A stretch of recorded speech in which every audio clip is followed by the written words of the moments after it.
So last Sunday we discussed about the prayers offered by the 10 prachetas. So the prayers are very interesting, and we saw based on the mood of the prayers, we can understand what kind of devotees are they. They only had one desire: let the Lord be satisfied with whatever little bhakti that we are doing. If at all Lord wants to give us more benedictions, because Lord's darshan should not go in vain without awarding benedictions, then we only want one benediction. We are sure, or we are sure that we are not completely pure.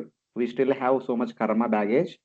As a result of that, we may have to take so many births in this material world.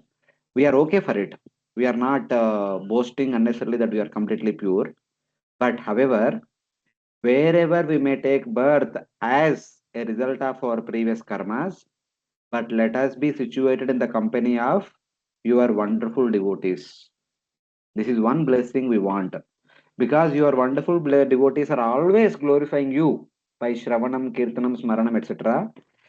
Those who are in that association, they will be freed from the material entanglement in the form of Shoka, Moha, Bhaya. These are the three entanglements every living entity has in the material world. Yatra idyante katamrishta, tushnaya prashamoyata, nirvaira yatra bhuteshu, nodvego yatra kashana. No Trishna. There will be no material hankering, at least while in the association of devotees, and no Vaira, no enmity towards other living entities, and no Udvega. So, no fear of future, what is going to happen, etc. So, Shoka, Moha, Bhaya will be removed in the company of such devotees. The proof is we just had association of Lord Shiva for small amount of time. The result is your darshan. If we have more such association, we can have you for the rest of eternity. We want that. That is our goal. We want to serve you for the rest of eternity. That is only possible if we are in the association of your wonderful devotees for more time. That is the only benediction we want. So this is the mood they expressed in their prayers, and they concluded. And then we completed with the 43rd verse, wherein Maitreya said that the Supreme Lord, who was praised by the Prachetas, he said, so be it, okay, whatever way you aspiring benediction, let that be fulfilled. So later on we will see today in the 31st chapter, eventually they will be blessed with the association of Narada Muni by the blessing of the Supreme Lord. So then Lord departed. Even though they want to see the darshan of the Lord, they want to have the association of the Lord for more and more time, but Lord disappeared.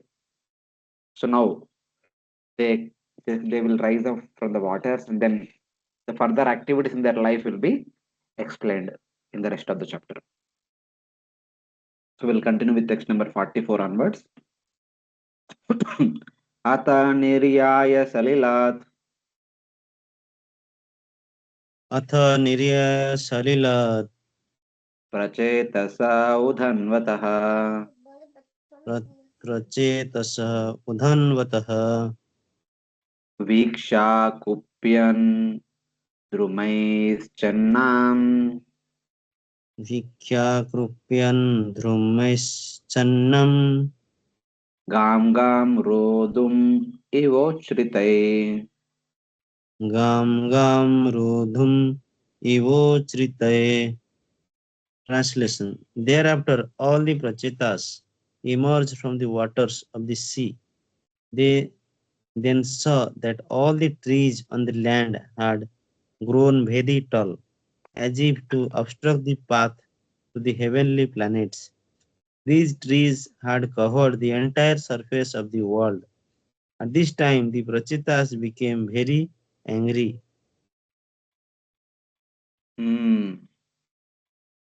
They have been performing tapasya for 10,000 years. So 10,000 years back, when they were going towards west, on the way, they happened to meet Lord Shiva. And Lord Shiva spoke to the 10 Prachetas the process of worshipping the Lord by chanting a wonderful prayer known as Rudra Gita. By the way, when we go to South India, we come to a holy place known as Guruvayur. There, if you visit, there is one temple of Lord Shiva. There, they say that it is here in this temple, Lord Rudra spoke Rudra Gita to 10 Prachetas. So they proclaim that that is a place where the Prachetas were going towards Western Ocean and they met Lord Shiva and Lord Shiva spoke to them the Rudra Gita, wonderful prayer of Lord Shiva. And by the way, today is Mahashivratri. All over India, people are celebrating Mahashivratri today, even though ISKCON calendar says tomorrow. So, so in that way. So, while Lord Shiva was speaking Rudra Gita to 10 Prachetas, afterwards, while they were engaged in performing austerities, here in their capital, which is known as what was their capital? It is Brahmavarta. Today, that place is known as Bittur, which is located on the bank of Ganga, very close to the city called Kanpur. So, Kanpur, from Kanpur, about 25 kilometers, there is a town called Bittur. That Bittur was previously known as Brahmavarta. That was the capital city of our Prachina Barhi. He was ruling from there. There in that city, Narada Muni was speaking to him through this allegorical story of Puranjana and inspiring him to take up bhakti. Hearing that story, Puranjana was convinced. I'm sorry, my priests have been telling me to do karma, karma, karma. I have been doing karma. I never heard about the bhakti. If I had heard bhakti, I would have taken up bhakti. Please forgive me. So today you have told me, definitely I will practice bhakti. Just give me some time. My sons have gone to perform austerities. As soon as they return, I'll give them, I'll offer them the kingly responsibilities. Then I will full-fledged, I will practice bhakti, having taken renunciation. So Narada Muni thinks, you may say that I can live until my sons will come back, but is there any guarantee? Can you live till long? And anyway, you are convinced that you need to practice bhakti. Why you want to delay? Why you want to postpone? If you postpone, in due course of time, your determination will slacken, or your interest to practice bhakti will be forgotten. So if you have interest to practice bhakti right now, practice right now. Start right now. For that, he speaks another allegorical story of a deer enjoying in the company of a female deer and in the midst of green grasses, nice music, etc. Without noticing that in the front there are jackals and tigers, behind there is a hunter who are ready to shoot, who are ready to pounce upon him. Same thing, ours also. There are so many people who want to pounce upon, encroach upon our properties and all, and time is eagerly waiting to remove us from the surface of the earth. So better practice bhakti right now. So to invoke that urgency, Narada Muni spoke another story, and he was convinced. He called all the ministers. So, my dear ministers, thank you very much for cooperating all the while. Now onwards, I am going to forest to practice exclusive bhakti, ekanta bhakti. All of you, please take care of the kingdom until my sons return. As soon as they return, enthrone my son and assist him in taking care of the entire Bhumandala. That was the instruction which Prachina Barhi gave to the ministers, and he went to Vanaprastha order. He took Vanaprastha order, went to forest to practice exclusive bhakti, and eventually practiced and went back home, back to Godhead.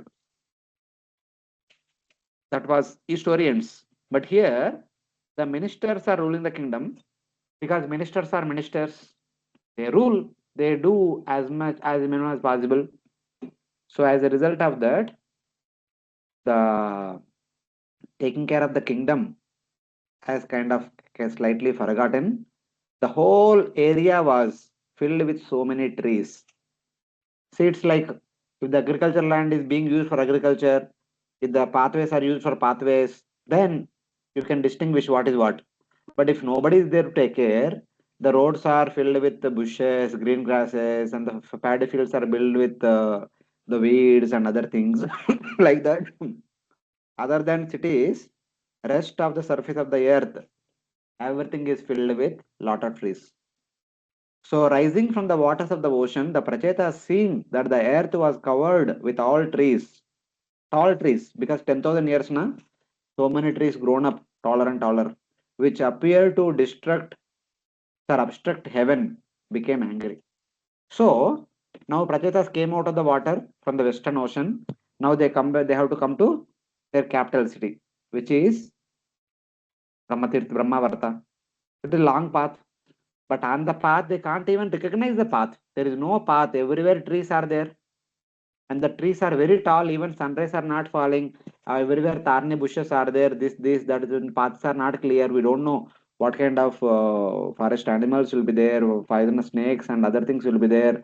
It will be troublesome. It will be tough to come back home. There is no path only. Previously, when they went, there was a path, but now nothing is there.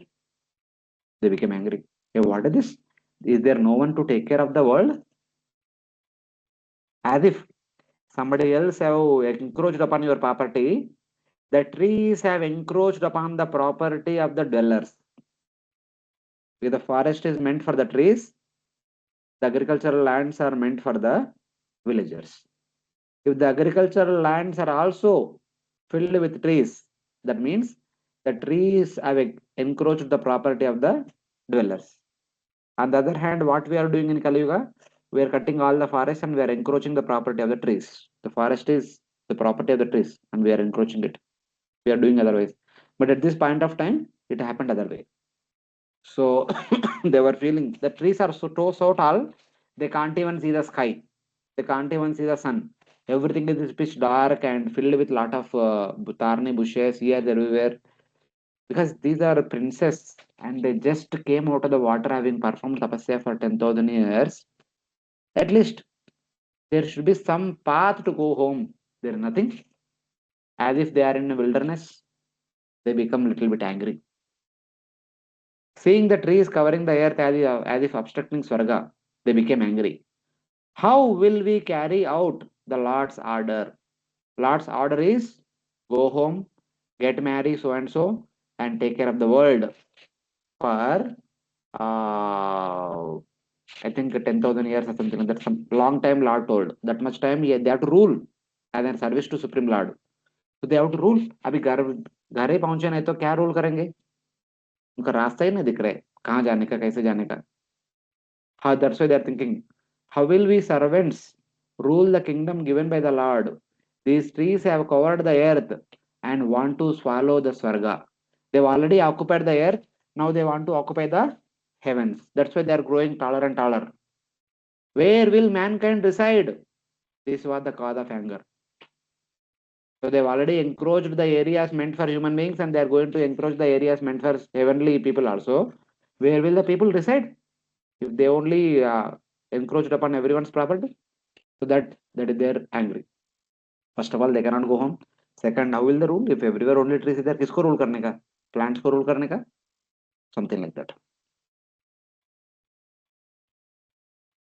Then what did they do? They became angry, but what was the response of their anger?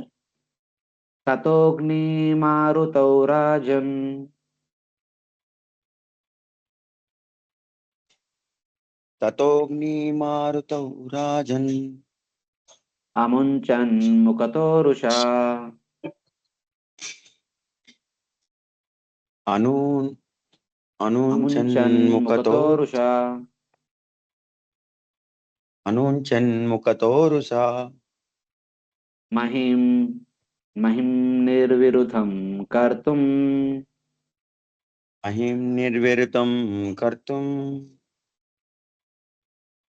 samvartaka ivatyaye.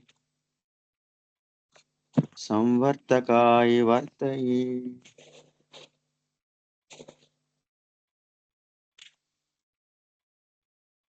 Translation. My dear king, at the time of devastation, Lord Shiva emits fire and air from his mouth out of anger to make the surface of the earth completely treeless. The Prachetas also emitted fire and air from their mouths. Hmm. At the end of the day of Brahma, there will be Naimitika Pralaya, which will be done by Lord Shiva. In the Bhagavatam 5th canto, there is a wonderful description about it. Lord Shesha, Ananta Shesha, he is holding the Bhumandala on his hoods, hoping that the residents of the Bhumandala will practice bhakti and go back home back to Godhead. In order to facilitate us to practice bhakti, painstakingly he is holding the Bhumandala. But what we are doing, we are nicely enjoying life after life. Like that we are passing life after life, yuga after yuga, manvantra after manvantra, and we have come to the end of the day of Brahma. The Shesha becomes so angry. I have been holding it the entire day of Brahma for 1,000 Chaturyugas. These ungrateful, foolish rascals, they are simply enjoying and life after life, they are trying to enjoy here, going up and down, either udhar. They don't deserve to stay anymore. I have been holding the Bhumandala so that they can practice bhakti, hoping that they'll practice bhakti and go back to the world. They are least bothered about it. These people do not deserve to live anymore. He becomes so angry, so angry. From his Bhukriti appears the 11 Rudras.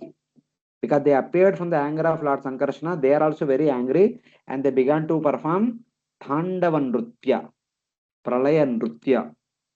They do Thandava Nrutya and then after some time, they 11 of them open their third eyes. 11 third eyes.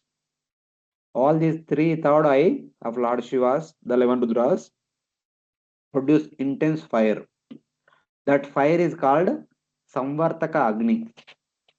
Bhagavatam 3rd canto 11th chapter says, this Samvartaka Agni burns 10 planetary systems. Bhuloka, Bhuvarloka, Sargaloka, Maharloka, Janaloka, Tapaloka. Sorry, I'm sorry.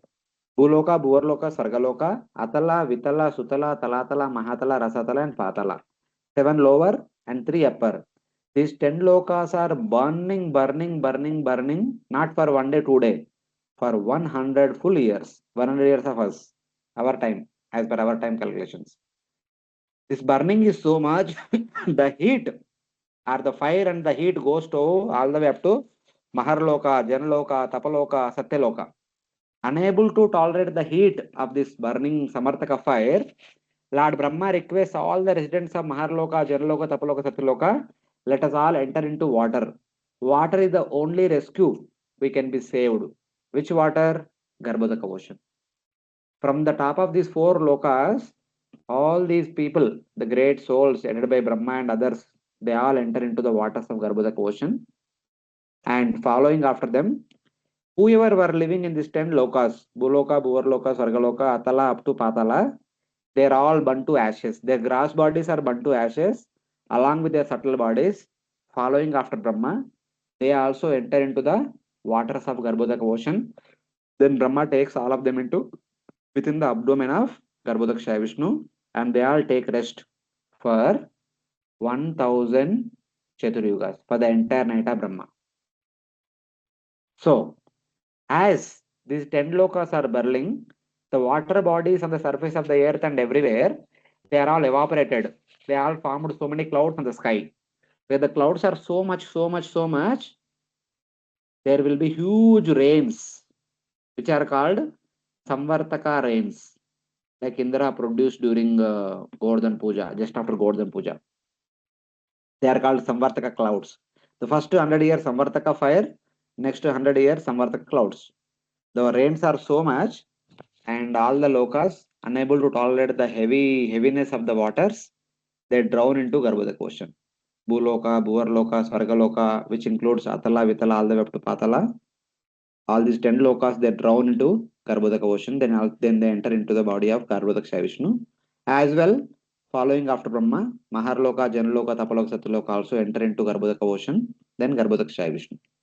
Like that, 14 lokas are destroyed at the end of every day of Brahma by the intervention of Lord Sankarsana and Lord Shiva. That is one of the important service of Lord Shiva, which he does at the end of every day of Brahma. Same way here, their anger is so much, they produced fire from their mystic power, which the fire is like Samvartaka fire, which Lord Shiva produces at the end of day of Brahma. O king, in great anger, the 10 prachetas released fire and air from their mouths. Only fire will not spread everywhere. If you produce fire, it will be there only. But if fire has to go to different places, because the trees occupied the entire surface of the earth, they want to make the earth clear. They want to do maha cleaning. So there was fire as well as there was air in order to make the earth treeless. Mahim nirvirudam kartum. Viruda means trees, deep rooted trees. Virudam means nirvirudam means without any trees. They want to make earth without any trees. It was like the fire of devastation at the end of the day of Brahma. So like that. Samvartaka Agni. So it is used. Samvartaka Iva Atyaye. Atyaye means Pralaya. At the time of Pralaya, what kind of fires come? This fire also look like that. Maitreya addresses Vidura as a king because he has no anger, since he reigns by fear. One simple. Even when Duryodhana shouted at Vidura so much, "You son of a kept mistress or whatever, the Dasiputra, get out from my home," something like that. Duryodhana said. Of course, he felt sorry, he felt bad, but he did not revolt back at that time, Vidura. So he exhibited the calmness at that, even in the midst of so much great insult. But here, Prachetas, in one sense, they just had the audience of the Supreme Lord. They should have been peaceful. Why would they become so angry at this point of time suddenly? So apparently, we can see that. So there will be so much anger when there is no calmness. The calmness is the result of intense bhakti. So momentarily or apparently, they seem to be forgotten their bhakti and they became so angry. Like that, you can understand. But it is as if only. It is not actually the forgotten bhakti. It appeared as if they forgotten bhakti and then became very angry. And Srila Prabhupada actually writes in order to understand in our day-to-day lives, when somebody performs so much tapasya, it is easy that they become angry quickly. Especially on Nirjala Ekadashi, next day morning you are standing in the queue, hoping that you will get some prasadam. And suddenly before your plate comes, the prasadam is over. Definitely that person will become angry or something else happens, this, that. So like that, when somebody does tapasya, the person becomes quickly angered. That is natural. And these people are performing tapasya within the waters for 10,000 years.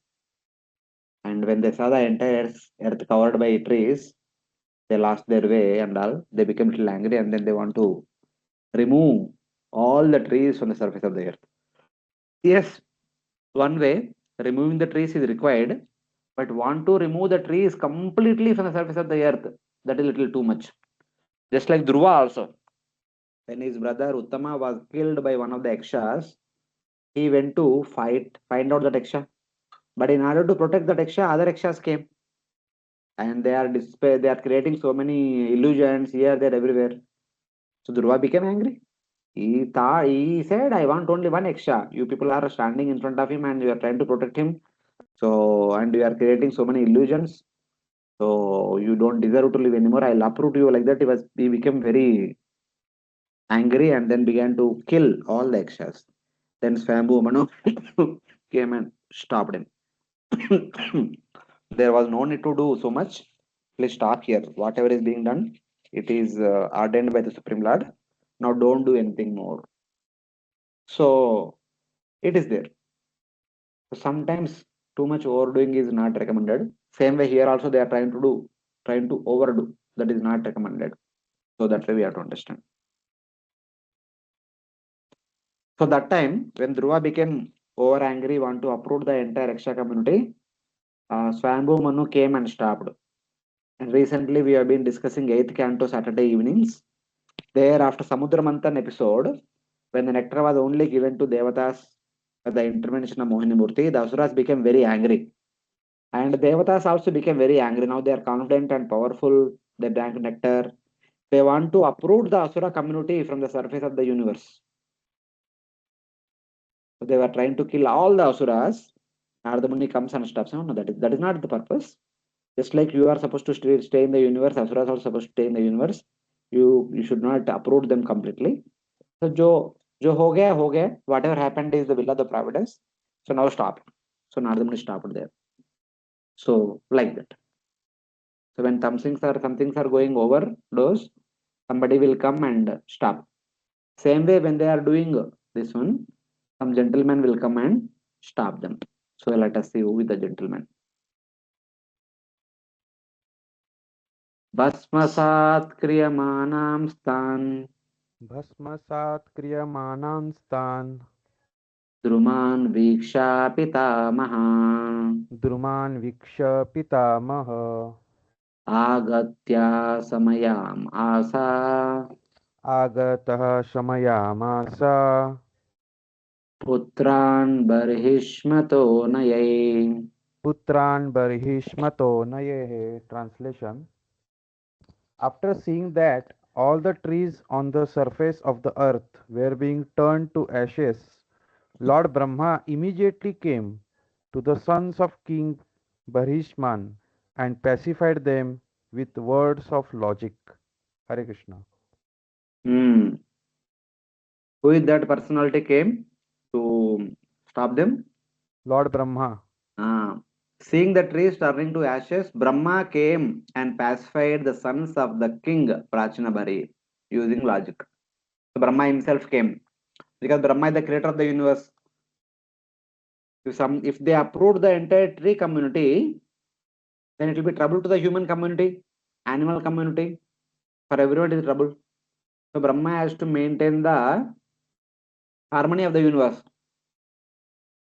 Because removing the entire tree community from the surface of the earth will cause problem to everyone. Rest all will be in trouble. So how can Brahma stay quiet? So he comes immediately and tries to stop Prachetas. He will use some logical arguments to convince the Prachetas. Tatra vasishta ye vriksha तत्रावशिष्टा एव वृक्षा pita duhitaram tada भीता दुहितरं तदा ujjahruste prachetobhya जहृष्टे प्रचेतोऽभ्य upadishta swayambhuva.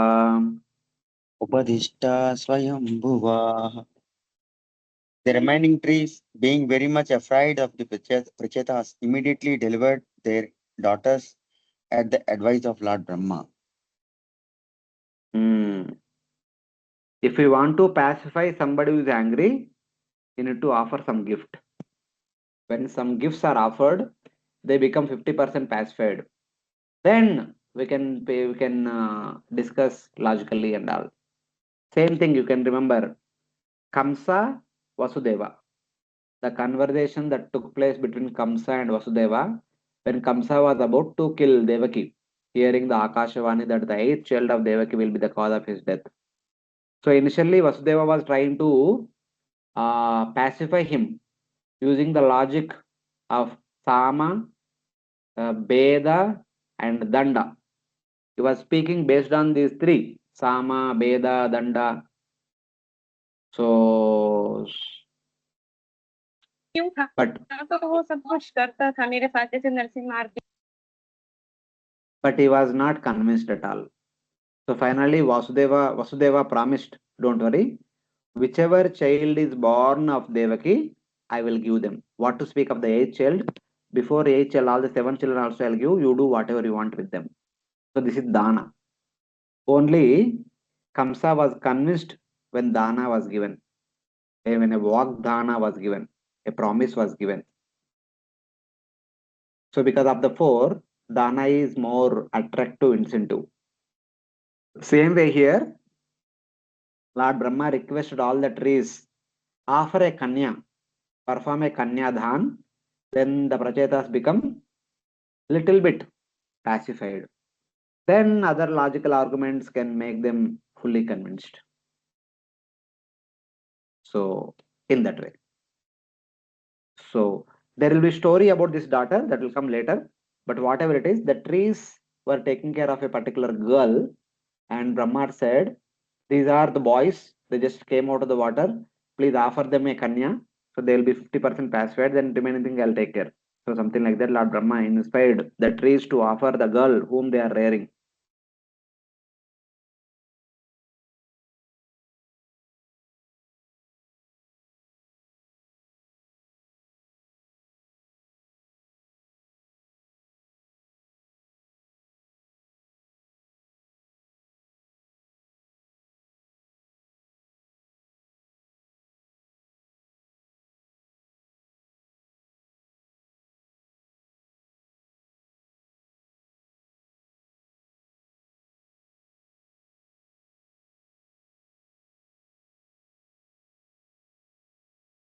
Hare Krishna Prabhuji, not able to hear you. Now, No voice, no voice. There was no voice, Prabhu. Now okay, Prabhu. now okay na? Yes, Hari Te bol. cha Now, brahmana Yes, Prabhu. adeshan Te cha brahmana adeshan marisham upayemire marisham upaye mire yasyam mahad avajnanad yasyam mahat avajnanat ajani ajanayo nija. ajani ajana yonija. Translation. Following the order of Lord Brahma, all the Prachetas accepted the girl as their wife. From the womb of this girl, the son of Lord Brahma, named Daksha, took birth. Daksha had to take birth from the womb of Marisha due to his disobeying and disrespecting Lord Mahadev Shiva. Consequently, he had to give up his body twice. So, by the order of Lord Brahma, all the Prachetas married their daughter named Marisha, in whom Daksha later took birth because of offense to Lord Shiva. So there are multiple stories are there.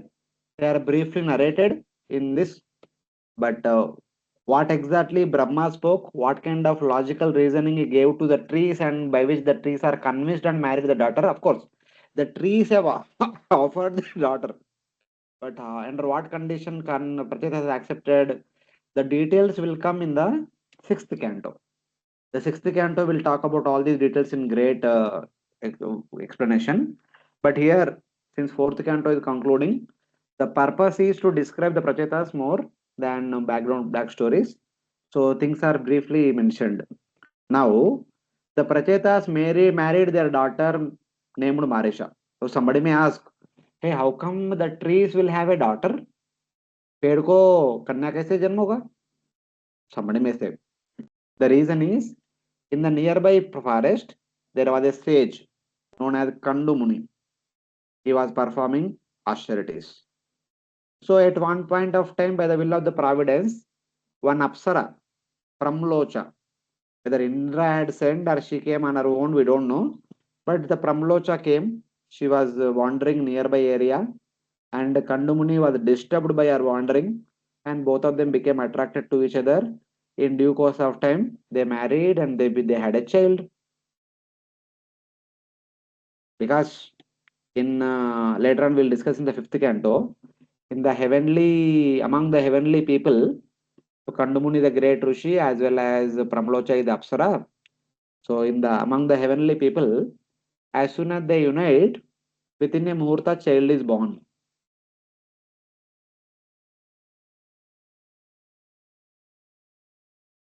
And within another muhurta, the child becomes youthful. So there, the parents don't have to worry about the before birth, carrying the not baby hear. for 9 months, and after the birth, raising the baby, and all that kind of anxiety and hardships won't be there in the Devata community. Everything happens in two muhurtas.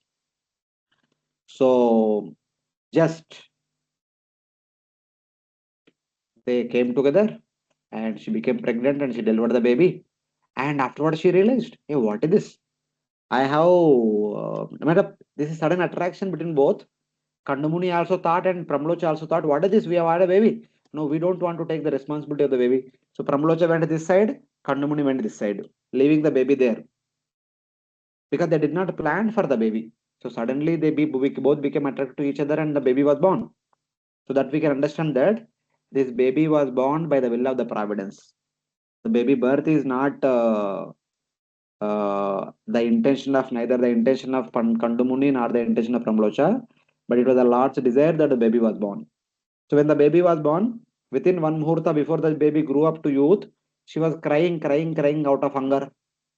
So listening to that cries, Indra came as a representative of the Lord. Indra came. So he put his forefinger in the mouth of that baby, and just like a small baby sucks the breast milk of a mother, like this baby was sucking the milk from the forefinger of Indra. That finger produced Amrita because Indra drinks Amrita. So the finger produced Amrita and she drank that nectar and she became as good as a divine girl. Even though she was born on the earth, but she became a divine girl. And Indra and Brahma, they requested the trees. This happened in the forest, na? So this baby was born here. Anyway, she will become youth now and take care of that baby. Very soon, her husband will come. Until then, you trees, please take care. That means she was living in the forest only, alone.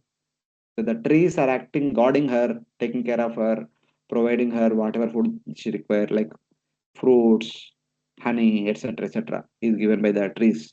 So she's surviving there in the forest nicely, happily.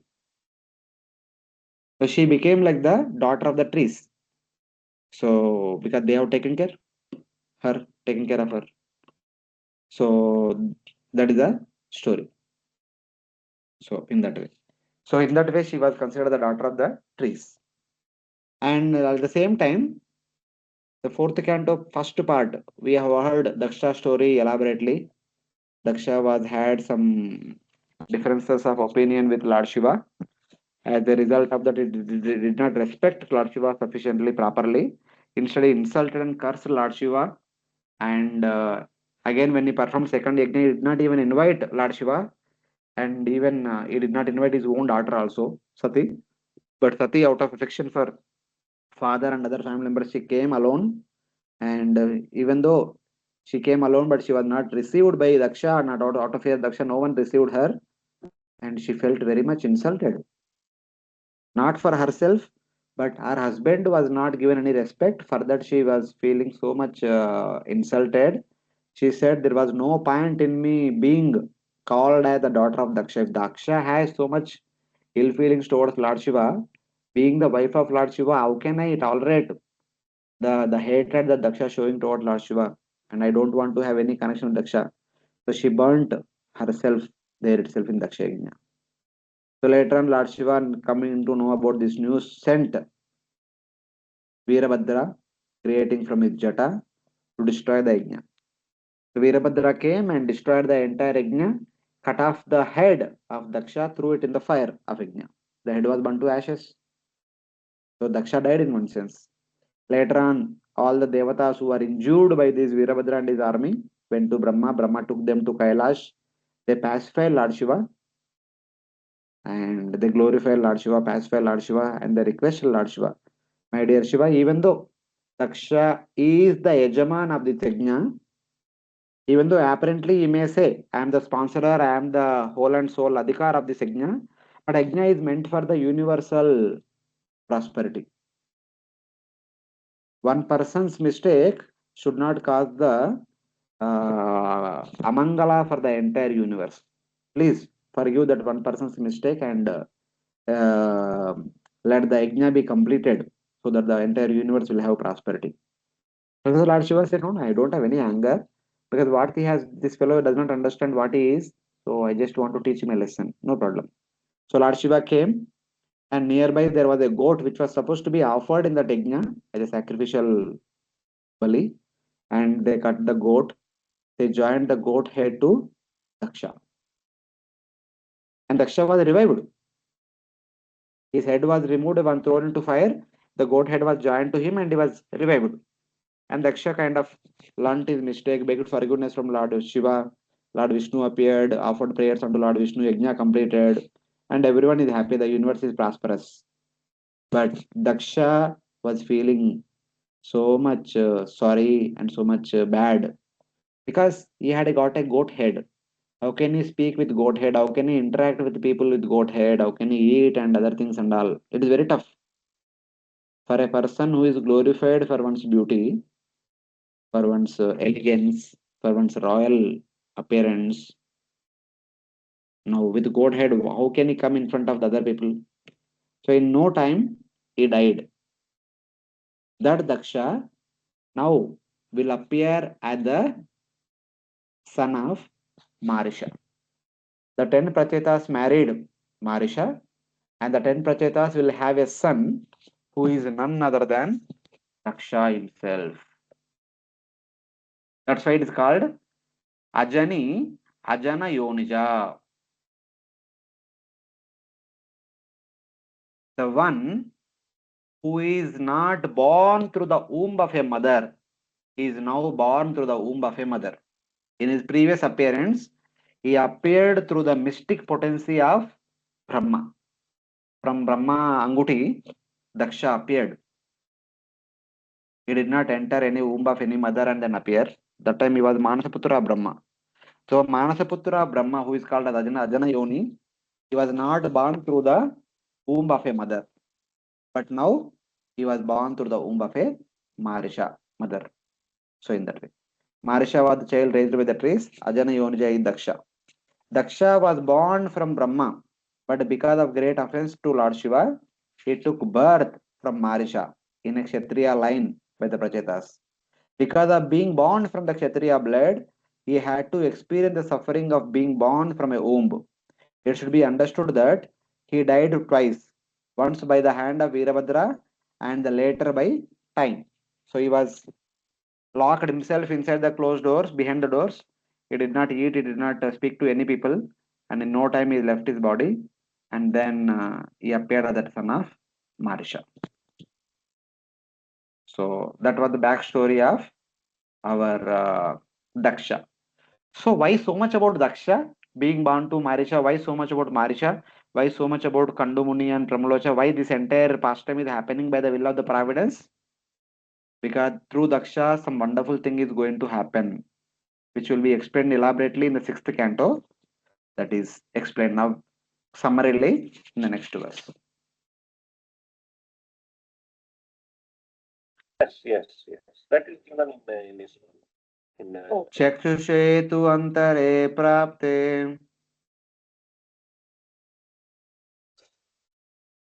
चाक्षुषे त्वन्तरे प्राप्ते प्राक्सर्गे कालवैद्युते प्राक्सर्गे कालविद्रुते ये ससर्जा प्रजा इष्टा ये ससर्ज प्रजा इष्टाः सादक्षो दैवचोदितः.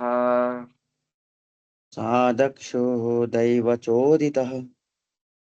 His previous body has been destroyed, but he, the same Daksha, inspired by the supreme will, created all the desired living entities in the Chakshusha Manvantara. He who, inspired by the Lord, created the desired progeny at the time of Chakshusha Manvantara, when the previous creation had been destroyed by time, is known as Daksha. By pleasing Lord Shiva through praising him, Daksha regained his power and body that is described here. Prak Sarge Kala Viduta means when the fifth Manvantara ended and during the sixth Manvantara, the old creation was destroyed by the will of the Lord. Kala Chodita, by the will of the Lord. He was born. Okay, now this we will discuss anyway elaborately in the beginning of fifth canto, the very first chapter. But since this is the context, now what is that special service Daksha supposed to do? For that, Daksha had to take birth through Pramlocha, through Marisha and Prachetas, and Marisha has to take birth through Pramlocha and Kandu, and all these things are happening because of the will of the providence. The reason is now Daksha is born to Prachetas.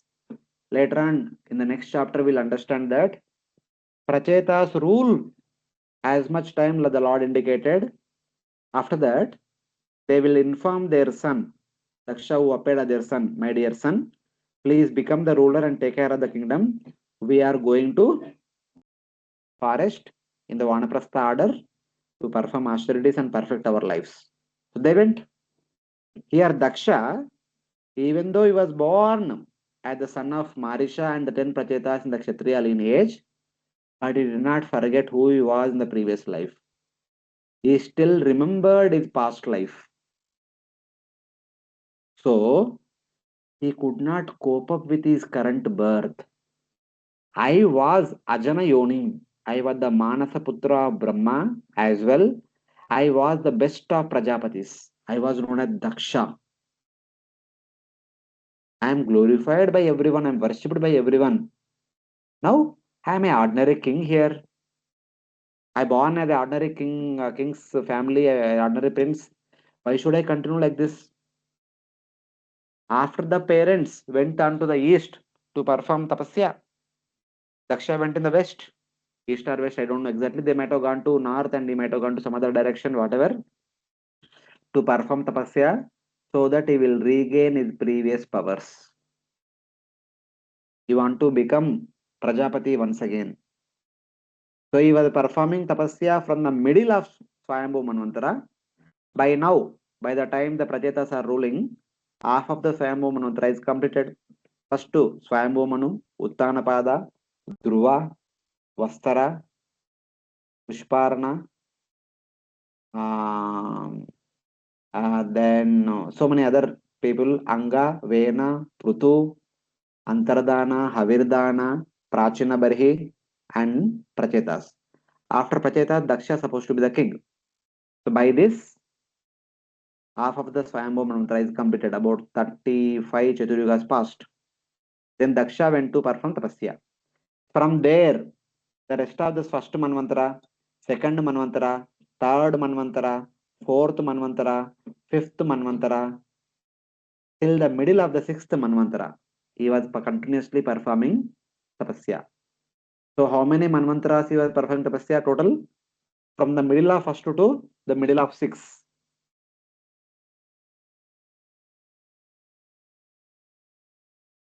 Anyone can tell how many Manvantaras? 14. 5.5 minus 0.5. Total Five, 5 five full Manvantaras. Manvantaras time period he was performing Tapasya. 5. At that point of time, again by the will of the providence, the Lord wanted to perform so many wonderful pastimes. Begin with, he appeared like a small fish. One day, during the middle of Chakshusha Manvantara, the king who was ruling over the entire Bhumandala, King Satyavrata, he was living on the bank of Kurtamala river. He went to offer morning Argya. He took little water to offer Argya to Surya Narayana. In that water, there was a small fish. So with fish, he should not offer Argya. He wanted to put that water back into the river. The fish said, "Oh, my dear king, please protect me. If you put me back into the river, the big fishes will eat me up." The king put that water into Kamandalu and went home. Then the fish spoke, I'm not able to stay in this small pot, put me in big pot. Then he was putting it bigger, bigger, bigger, bigger, bigger. Finally, he had to put the fish into the ocean. Then the king realized, till now I thought this is a Mayavi, but this must be the Supreme Lord. Only Supreme Lord can do such a wonderful thing. He offered some prayers. Then he asked, my dear Lord, what was the purpose in coming like this? The Lord said, my dear king, the seventh day from today, there will be a small pralaya. There will be Samvartaka rains will come. No fire, but rains will come. As a result of that, the entire Bhuloka, Bhuvarloka, and Swargaloka, the three lokas will be inundated and everyone will die. But for your protection, I will send a boat, I will send Vasuki, and I will come myself. You tie the boat to me with the help of Vasuki. So I will save you as long as the rainy water is flooding the entire Bhumandala. So King Satyavrata agreed. So about 7 days later, rains came. The entire earth was flooding. The boat came. He and Saptarishis and few other important people boarded.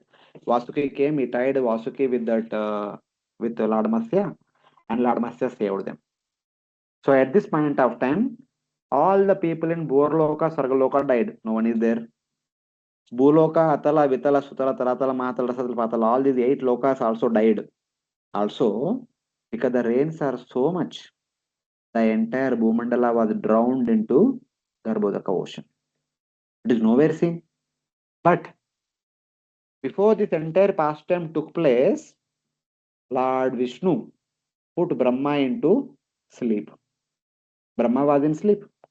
When all these things happened, the Brahma awoke. As soon as he awoke, he looked down. ये बहुत बड़ा आघात हो चुका है already. The Swargaloka, Bhurloka is bereft of all the people. It is completely flooded with water. And Bhumandala and other 7 lokas, subordinate lokas, are not even seen at all. Brahma was aghast. Hey, what is this? I went to power nap for a few minutes and few seconds, and as soon as I got up, 10 lokas completely destroyed. 2 lokas are became wiped out of all the living entities, and other 8 lokas are completely disappeared. So what to do? I have to recreate again. I have to recreate and refill all these lokas. That is a big headache, big tough job. So while he was thinking like that, he remembered that Daksha had been performing tapasya for so long, so long, so long. He directly went to Daksha and he told, my dear Daksha, get up. I will empower you and I will make you the best of all the Prajapatis and I will give you all my powers. Now, on my behalf, you create and repopulate these 10 lokas. Bhuloka, Bhuvarloka, Sargaloka, Atala, Vitala, Sutala, Mahatal, Rasatal, Patal. It is your job. Do it. So that's what will happen. That is what is mentioned here. Though he was born during Swayambhu Manvantara, the son of Prachetas, but he performed austerities until the middle of 6th Manvantara with a desire to regain his previous powers. In the second half of the 6th Manvantara, his austerities bore fruit with the blessings of Brahma and he would create all the living entities who will be living in these 10 lokas. So all these details will again come in the beginning of 5th canto and also in the beginning of 6th canto. 6th canto is all about how Brahma regained his powers, how Brahma created different variety of living entities, who are his children, etc. will be explained in the 6th canto.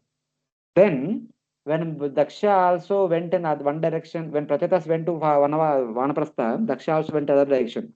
What happened afterwards? Who took care of the kingdom?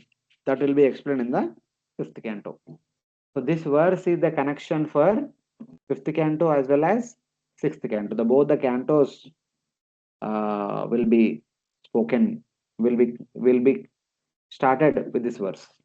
So in that way. Hare Krishna, everyone following? Yes, Prabhu. Hare Yes, Krishna. Prabhuji. Yes, Prabhu. Prabhu, I have a Prabhuji, question. Prabhuji, Yes, Mataji. Should I ask? Yes, Mataji.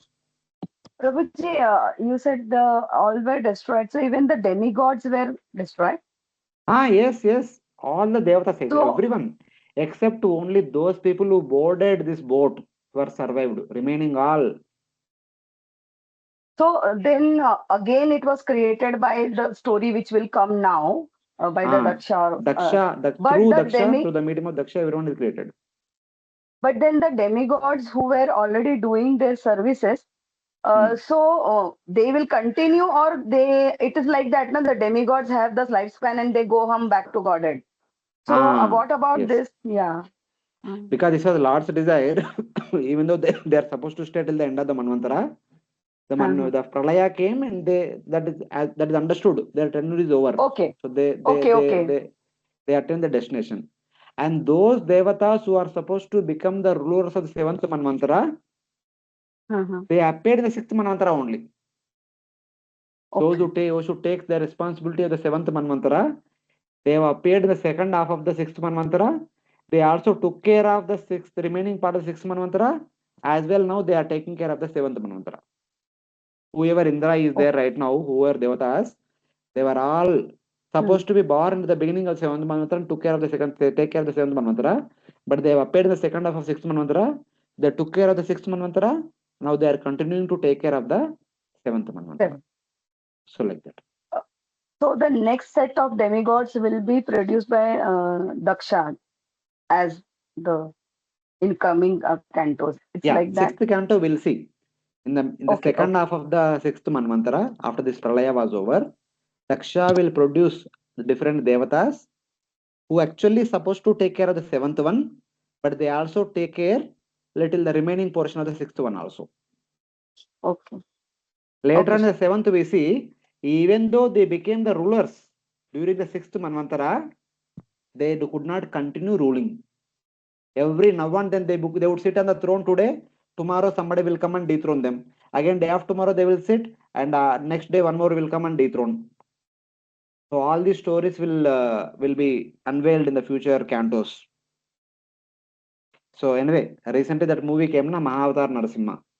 So they were born through Aditi. Adityas like Indra became Indra, and other side Aditi became angry. How come my co-wife, she had a son who will be sitting on the throne of Indra? I should have a son who will sit on the throne of Indra. Why our son? Why not my son?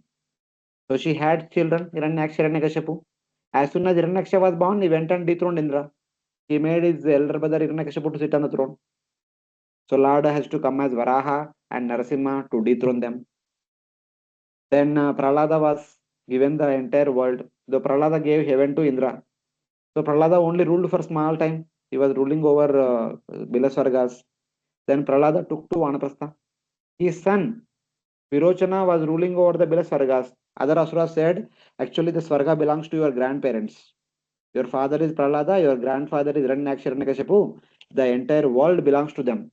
So it is yours. Your father gave because he was little innocent.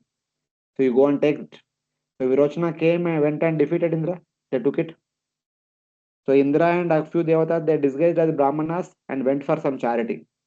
So Virochana, okay, for Brahmanas they are charitable. He said, okay, what charity you want?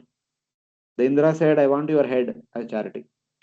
So he already given the word. So he had to give the charity. So he cut off his head. So he died. Again the Swarga came to Indra. That time Bali was studying in the Gurukul. When Bali completed Gurukul and came home, the Asuras told Indra came as disguised as a Brahmana. He took the life of your father. Bali became very angry. He went and defeated Indra. So Bali was sitting on the throne. Then Devatas went to Lord Vishnu. Lord Vishnu said, no, no, you please make a truce with Asuras. The milk ocean. Only when you get nectar, then you will become little powerful. You can rule it. So they churned the milk ocean. They got the nectar. Devatas took the nectar, and Devatas defeated the Asuras, headed by Bali Maharaj, Bali. By then, the sixth Manvantara is over. Seventh Manvantara began. So even though they were supposed to take care of the remaining part of sixth Manvantara, but there is a constant struggle between Devatas and Asuras. The throne is changing the hands every other day. So like that. Yeah, thank you, Prabhu. Other devotees, anybody has any question? हरे कृष्ण प्रभु जी वो एकादश रुद्र वो एक साथ अपना तीसरा अंक खोल दिए वो एक्चुअली हाँ वो उनका क्या क्या ड्यूटी है प्रभु जी वो थोड़ा एलाबोरेटली कर सकते हैं क्या? See, at the predominating deity of Tamoguna, their first duty is to destroy the universe. But that will happen only at the end of the day of Brahma. So तब तक तो खाली बैठेंगे. So Brahma told, my dear Shiva, please beget children. He begot Rudras. In the third canto, 12th chapter, we saw. Rudras by birth, they are very angry and they say, hey, let us destroy. They began to destroy. So then Brahma said, no, no, don't beget such kind of children. It is better you don't beget any children only. So but it is best for you to perform tapasya. You continue to do tapasya. So he was doing tapasya. He was continuously doing tapasya because Brahmaji ordered, Brahmaji requested, so that you can establish a wonderful example to the universe. Aparna Achariti Prabhu Sabha Shikayala. The purpose of life is to perform tapasya, to realize the Supreme Lord. You perform tapasya, by looking at you, people will learn. So Lord Shiva is performing tapasya in order to teach all of us that we should make our life tapasya. That's why he even decided to stay in the smashan. So in order to show that ultimately you may have so many things, you have to come here only. It is here, everyone will come. So better live here only and spend all the time to realize the Supreme Lord in that way. But still, in spite of he staying in smashan and performing tapasya, people come to him asking for fulfilling some material benedictions.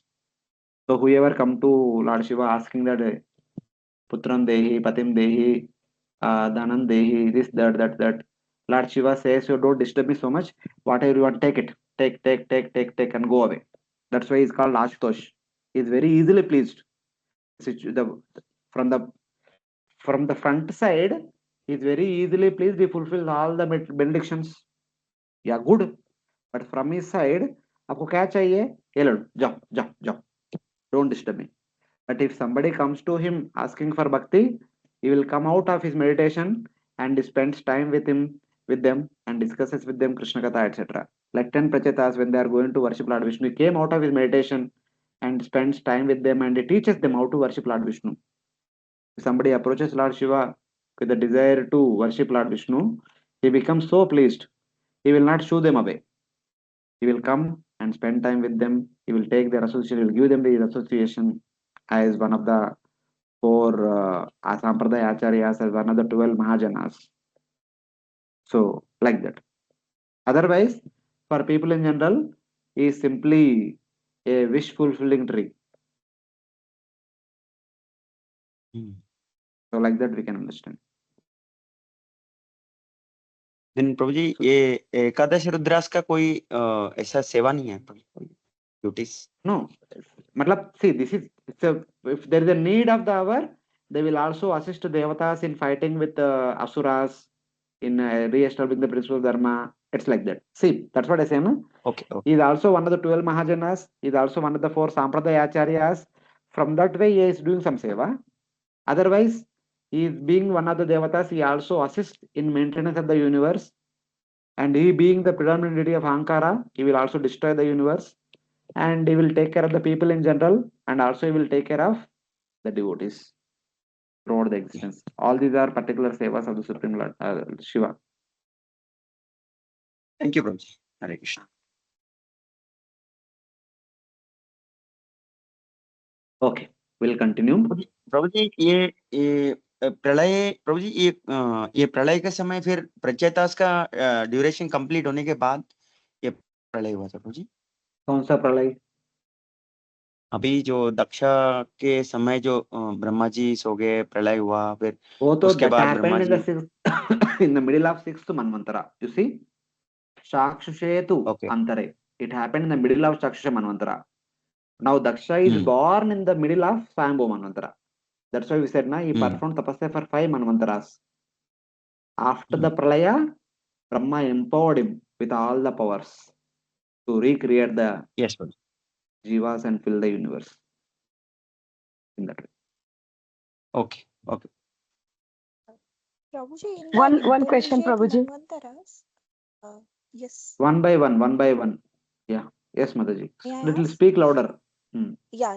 Prabhuji, in the intermediate Manvantaras, like basically Prachetas were ordered to beget a son so that that person can rule. So what, how was the system taken up in the subsequent Manvantaras then? No. Even in this Manvantara, what happened afterwards, we'll come to know in the next. The next verse we'll discuss about it. We'll tell about it. What exactly happened? That is the connection to 5th canto. how fifth canto began, how things are happening. The fifth canto will be revealed connecting to this point. Okay. We'll discuss that. Yeah. Yes, Mataji. Prabhuji, yes, Hmm. Prabhuji, this 11 Rudras and Shiv, Bhagwan Shankar, is in this material world and they help Yes. into these things. And Yes. Sadashiv is in the spiritual world beyond Viraja. Perfect. Yeah. And Just you said like in the last. just one second. Just like Mhm. Mahavishnu expands as Garbhodaksha Vishnu, enters into each and every universe and does all other things. Sadashiva expands into 11 Rudras and enters into each and every universe. Like that we can take it. So in every universe there is one Garbhodaksha Vishnu and his expansion one Kshirodaksha Vishnu. But every universe will have 11 expansions of Sadashiva as 11 Rudras. We will be staying at 11 different places and taking care of the people who are living all over the universe. Yes, ma'am. Okay. Go ahead, Mataji. So the Sadashiva thing last 2 or 3 Sundays back, you told that the Brahman realization persons goes there and there is the mantras going on. So that now it's clear for me. So when we say Brahman effulgence or this thing, so there the living entities who are into Kaivalya or so they are in that planet. No, it is not a planet per so to say. It Uh-huh. is, we can say, free space. Okay. When you say Brahma Jyoti, Jyoti means light. Light is in the open space. Yeah. In that way, we can take. So Sadashiv has his things, residence, his followers, everything there. That is called Kailash Dham. Oh, that is Kailash Dham. So that is In the the one place and unlimited open space, you can take it like this. uh-huh. In the unlimited open Okay. space, there is one aerial mansion. So that is what the abode of Kailash Dham we can take like that. Prabhuji, and the 11 Rudras consist of Lord Shiva or Shiva is different and 11 Rudras are different? No. See, 11 Rudras, we can call them 11 of them as Shiva also. Shiva is like a unique name, like Vishnu. Like Vishnu is a generic name. Anyone can be called as Vishnu. Narasimha is also Vishnu, Varaha is also Vishnu, and everyone is every form is a Vishnu. Vishnu is a general name which can be used for anyone. Okay. So like that, Shiva is also Shiva or Rudra is a generic name which can be used for anyone. But these 11 people have 11 different names. So one among them is Shankar. That Shankara is whom we talk about, we hear about, we also call him as Shiva. Okay. So this 11 places, I forgot that it's there in the material world. 11 Rudras are situated. Yes. We will discuss So one about of them in them the is fifth canto. Kailash. Okay, Prabhuji. Okay. Yes. All the details will come in the fifth canto. Later will come. Okay. The one who is staying among the 11 is in Kailash. That Kailash is very close to Bharatavarsha. That's why we talk about him so much. We hear about him so much. We hear about his pastimes in Ramayana, Mahabharata, Bhagavatam, everywhere. His pastimes only, mostly. Because he is very closely residing. So we'll hear more about him. Other Rudras are staying at other places. We may not hear about them so much. So, Prabhuji, so these Rudras only incarnate in different incarnations with Lord Vishnu in their pastimes? Yes. Okay. So when Lord Ramchandra came, so these Rudras only incarnated as, Hanumanji or all these things like.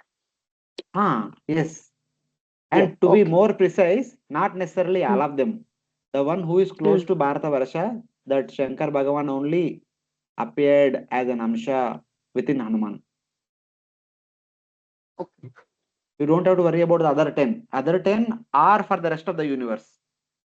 This one is for Bharatavarsha. Only for Bharatvarsha? Now, Oh.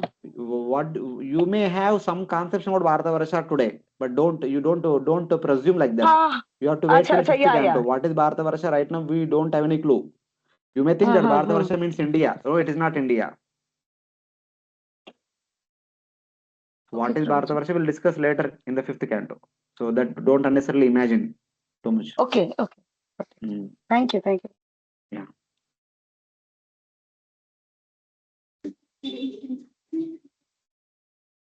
Okay. Will any other devotee has any question? हरे कृष्ण प्रभु जी दंड Quick. दक्ष के time में जो प्रलय हुआ था तभी वराहदेव श्वेता अवतार में आए थे क्या? Not Daksha के time में. Shweta Varaha appeared during Swayambhu Manu के time पे. Third canto 13th chapter, if you remember, as soon as Swayambhu Manu was born, Brahma instructed him go down and become the ruler of the Bhumandala. When Swayambhu Manu came down, there was no Bhumandala only, because Bhumandala submerged into Garbhodaka ocean. That time Lord Brahma prayed to Lord Vishnu. Lord Vishnu appeared as Shweta Varaha. So like that. That was at the beginning of Swayambhu Mantra. And what we are discussing is in the middle of Swayambhu Mantra. And what we are discussing right now, the previous verse, it will be in the middle of Chakshusha Manvantara, where Daksha will be empowered by Brahma and where he will do recreation.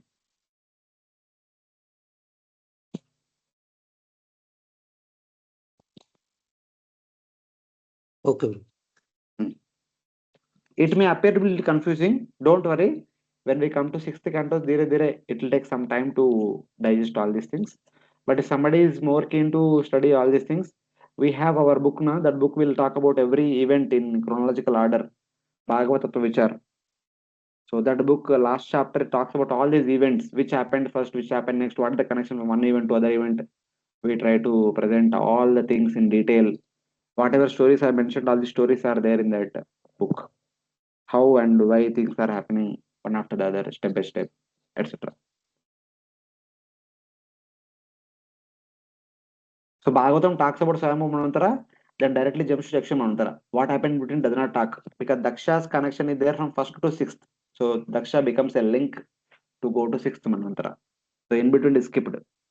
So that's it in that way. So let's see. Yo jayamanah sarvesham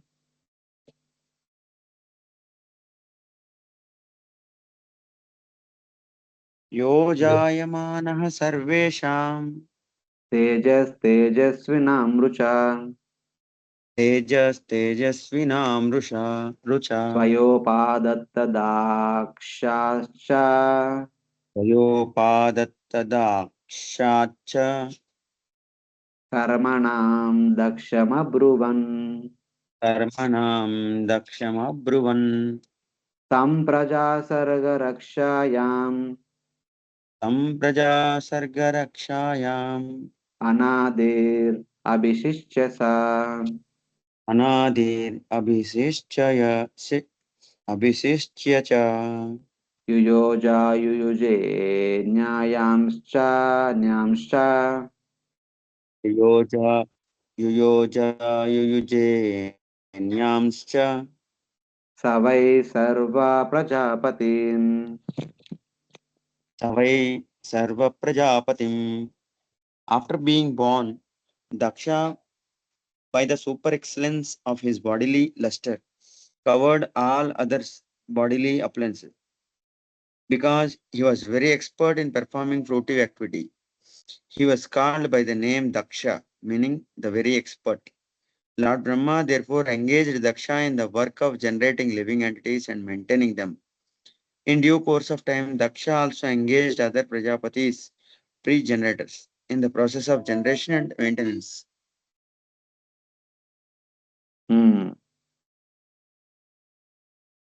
Equal to Brahma.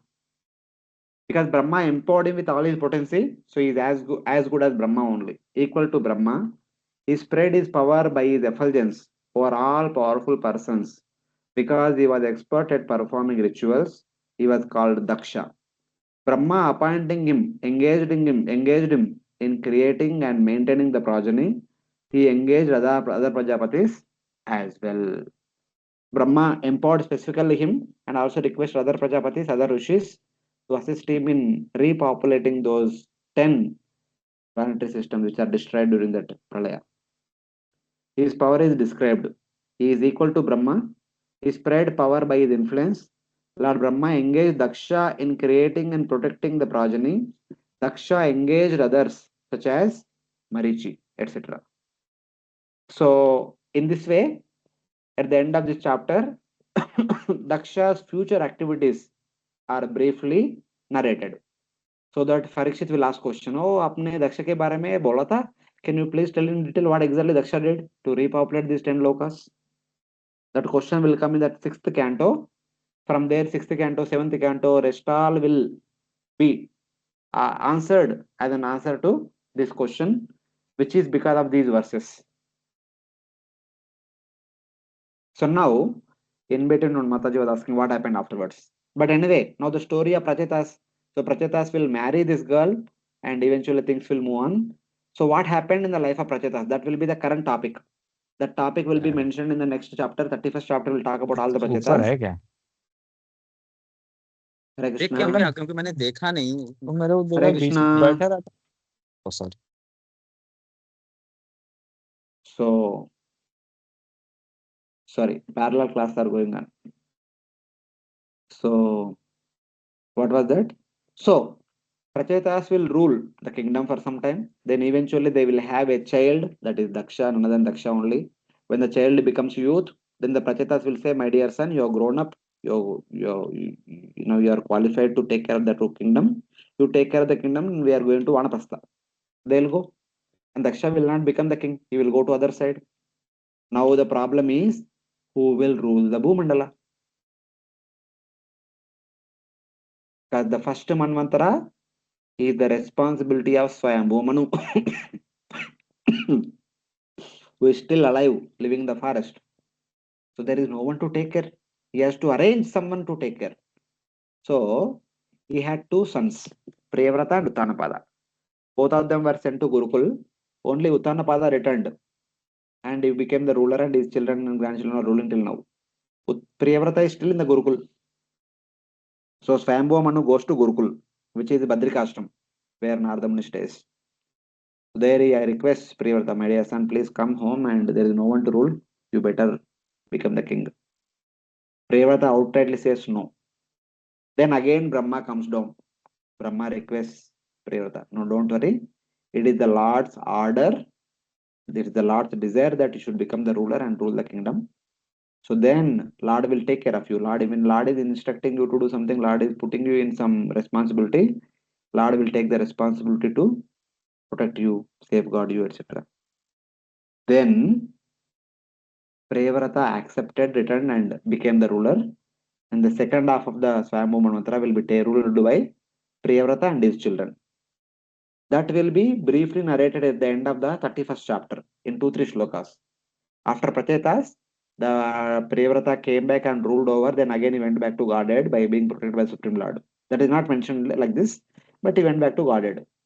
Then Parikshit Maharaj immediately will ask question. So anyway, he heard about two personalities. Daksha also he heard and Priyavrata also he heard. But he asked the question about Priyavrata first. How come? He apparently appeared as if enjoying the material world. He was living in the monastery, in the Gurukul for so long, and he came back and he became the ruler. He was living in the midst of opulences. He was enjoying in the company of ladies. How did he go back home back to Godhead? This both seem to be opposite. The one who is into material enjoyment seems to be less interested in spiritual life. One who is interested in spiritual life seems to be less interested in material life. But how come Priyavrata, who showed a lot of interest in the material life, went back to Godhead? That was the question. The answer will be 5th canto. After hearing that, again he will ask one more question. Long back you spoke about Daksha. Can you please elaborate? So like that, 6th canto to 12th canto will be answered. So these last two chapters of the 4th canto will be connection to the rest of the Bhagavatam. So in that way. So this is the completion of this chapter. So now we will begin with the next chapter. We will discuss few verses today, and the remaining verses will complete in the next Sunday. So this chapter will talk about the remaining life of further the entire life of Prajatas. The 31st chapter, the Prachetas detached from the kingdom, leave for the forest, and by practicing bhakti described by Narada Muni, attain the Lord in his abode. They rule for some time, they go to forest, they perform vanaprastha duties, during which Narada Muni will come and teach them bhakti. Listening to that bhakti, they will go back home back to listening and following that bhakti, they will go back home back to Godhead. Because they prayed for the association of devotees. While they were ruling, they must have had association of so many devotees. But especially when they go to forest, they will have exclusive association of Narada Muni. So Narada Muni will speak elaborately from text number 8 to 12. These are wonderful instructions. Some of the famous verses that we continuously discuss day to day in our day to day classes, we hear some of the verses spoken by Narada Muni in this chapter. So we will discuss, we will just begin few today and we will discuss other verses and how Prachetas went back to Godhead in the next class. So let's see. Maitreya Uvacha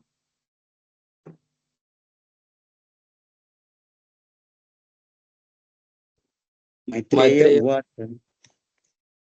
Continue, Tata Prabhuji. Utpanna Vijnana ततोत्पन्ना विज्ञान आस्वादोक्षज भाषितम् आसु अदोक्षजभासितम् स्मरन्ता आत्मजे भार्याम् भवन्तम् आत्मजाभार्यम् विसृज्य प्रावृजन् गृहात्. विसर्ज्य प्रभुजन् गृहात्. Translation: The great saint Maitreya continued after that the Prachetas lived at home for thousands of years and developed perfect knowledge in spiritual consciousness. At last they remembered the blessings of the Supreme Personality of Godhead and left home, putting their wife in charge of a perfect son. Hare Krishna. Maitreya said, developing knowledge and remembering the words of the Lord, the Prachetas left their wife with their son and left the house. So, how and what was the rule of the Prachetas? Those details are not mentioned.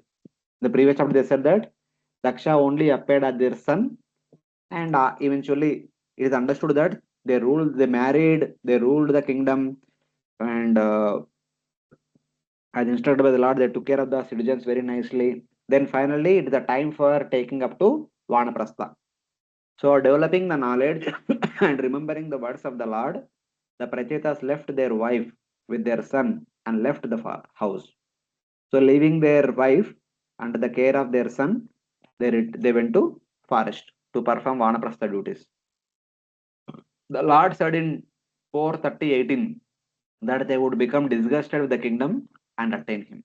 So, here the same thing is indicated.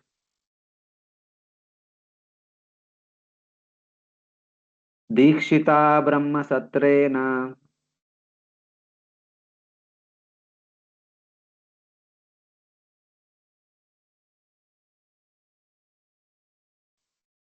दीक्षिता ब्रह्मशस्त्रेण सर्वभूतात्ममेधसा सर्वभूतात्ममेधसा प्रतीच्यां दिशि वेलायां जं दिशि वेलायां सिद्धो भूद्यत्र जाजली. सिद्धो भूयत्र Jajali. Translation: The Parchitas went to the seashore in the west where the great liberated sage Jajali was residing. After perfecting the spiritual knowledge by which one becomes equal towards all living entities, the Prachitas became perfect in Krishna consciousness. Just like before also they went in the west, that time they met Lord Shiva. Now also they are going in the west with a vow to contemplate the meaning of the Vedas, Brahmasatrena, and thereby understand that all beings are equal to oneself. Sarva Bhutma Atma Vedasa. They attained perfection in the east on the shore of the ocean where Jajal resides. Okay, now they went to east. Last time they went west. This time they went in the eastern direction. They went to the forest area where Jajali Muni used to reside. On the east, on the shore of the eastern ocean, where Jajali Muni used to reside, to that holy place they went, and they began to meditate, contemplate how all the living entities are same. Vidya Vinaya Sampanne Brahmane Kavi Astri Suni Chaiva Sabhakecha Pandita Samdarshana Brahmabhuta Prasannatma Nasochati Nakanshi Samas Sarveshu Bhuteshu Mad Bhaktim Labate Param. So such kind of contemplation they are doing. Brahmasatrena means by discussion about the meaning of the Vedas. For it is said, Swayambhuva Brahmasatram Janaloka Abhavat Pura.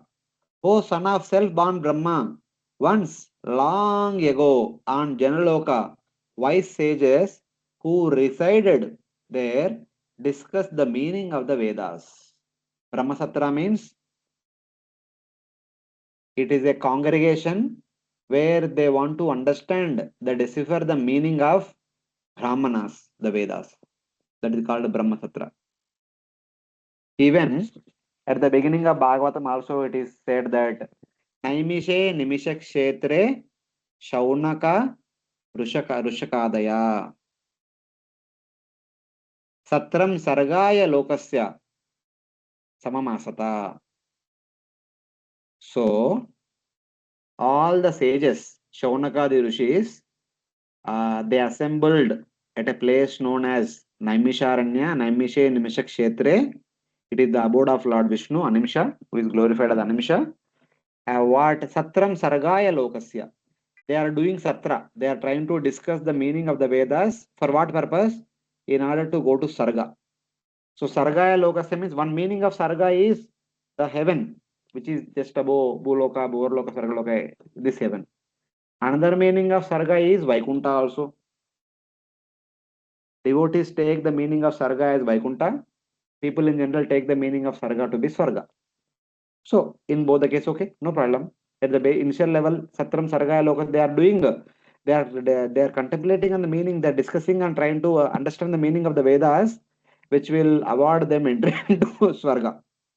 Samamasata, they were performing this particular activity for hundreds of years, not one day, 2 day. Sahasra Samamasata. It is, they have already decided that let us discuss for 1,000 years and establish the meaning of the Vedas, what to do, how to do, doing which we will attain Sarga. So like that. That is called Sarga, Satra. Amarakosha says that Brahma means the Vedas, truth and austerity. Sarva Bhutatma Medasa means with the thought that all beings are equal to oneself. So Samas Sarveshu Bhuteshu. So in that way. So they have come and 10 of them are there. They are discussing. So everyone is proposing their understanding of the Vedas. This is the meaning of this. This is the meaning of this. Like that. They are trying to realize Atma Sakshatkar. That is what is happening. Then what happened? Tanirjita prana mano vacho drusho.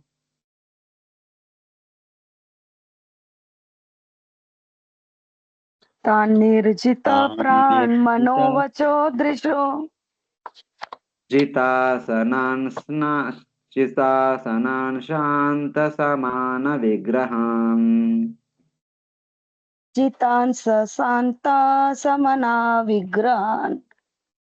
Pare male brahmani yojitatmana.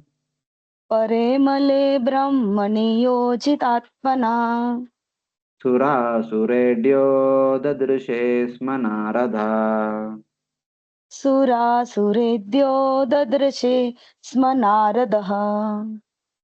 After practicing the yogasana for mystic yogas, the prachetas managed to control their life air, mind, words, and external vision.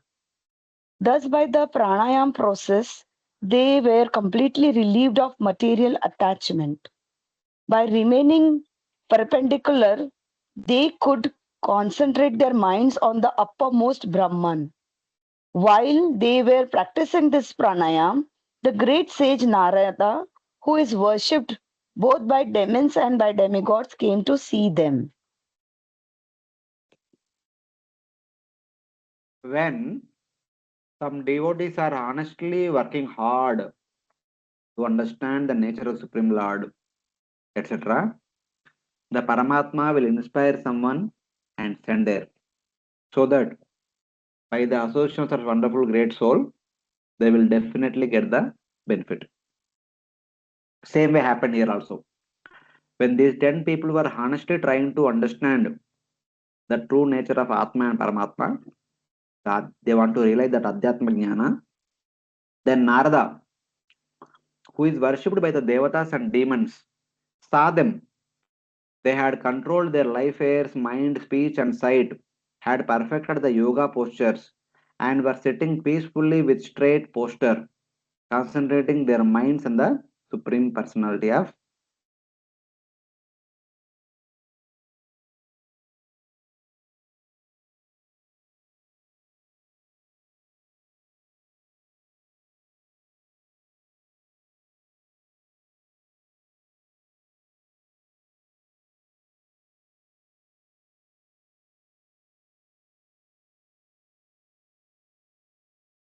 Hare Krishna, Prabhuji. Hare Krishna, No Prabhuji, voice, can't hear you. no voice, can't hear. Yes, yes, Prabhuji. Hare Krishna, no voice, can't hear. No voice, no voice. Hare Krishna.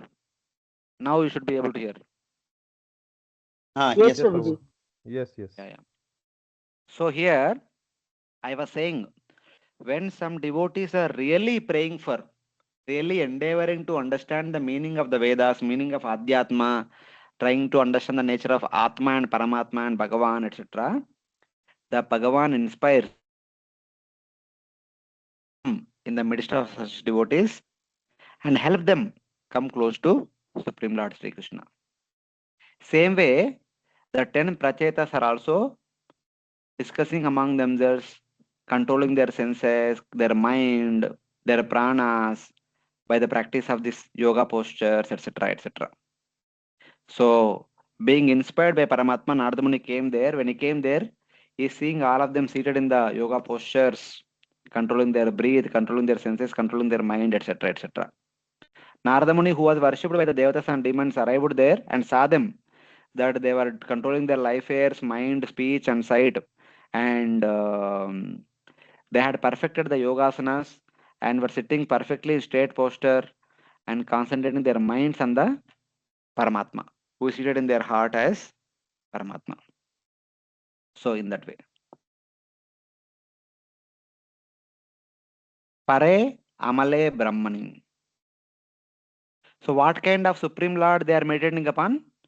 They are meditating upon that Bhagavan whose complexion is like a rain cloud. Because this is what they have heard from Lord Shiva in the Rudra Gita. What was that verse? Anybody remembers? It was Sarva Saundarya Sangraham. So the Lord was in newly blossomed monsoon rain clouds and is the embodiment of the beauty of the entire material and spiritual creation. Sarva Saundarya Sangraham. So very wonderful description comes in that chapter. Like Lord was looking like the newly blossomed rain clouds and is the embodiment of the beauty of entire creation. Ah, Snigdha Pravruddha Ganashyamam Sarva Saundarya Sangraham. Snigdha means like the honey. Pravruddha Ganashyamam, newly blossomed thick clouds of the rainy season. Sarva Saundarya Sangraham. Embodying the beauty of the entire creation. And to that form only they are meditating. Not some form here and there. Whatever they have heard from Lord Shiva, same form they are meditating upon. See, they have heard from Lord Shiva long back. After hearing, they performed tapasya for 10,000 years, then they ruled for 10,000 years. So much time passed, still they remember what Lord Shiva told. It is because They are so much attracted to that form of the Lord, they cannot forget it. So it is as simple as that. Then Narada Muni came there. Then what did you do? Tamagatam ta uttaya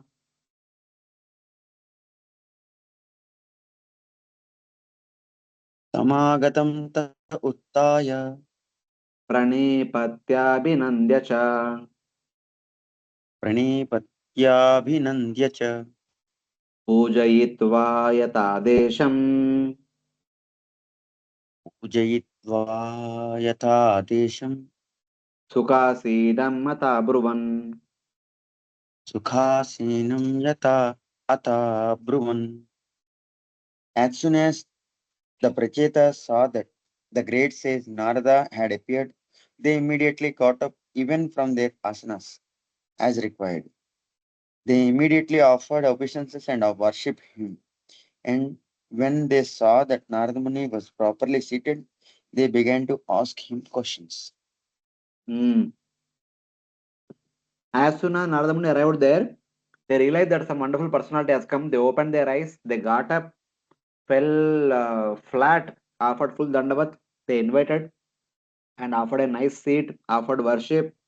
And when Narada Muni became at ease, then they began to speak to him.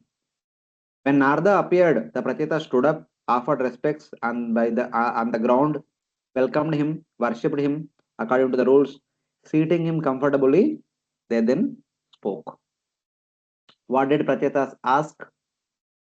Prachetasa uchuhu.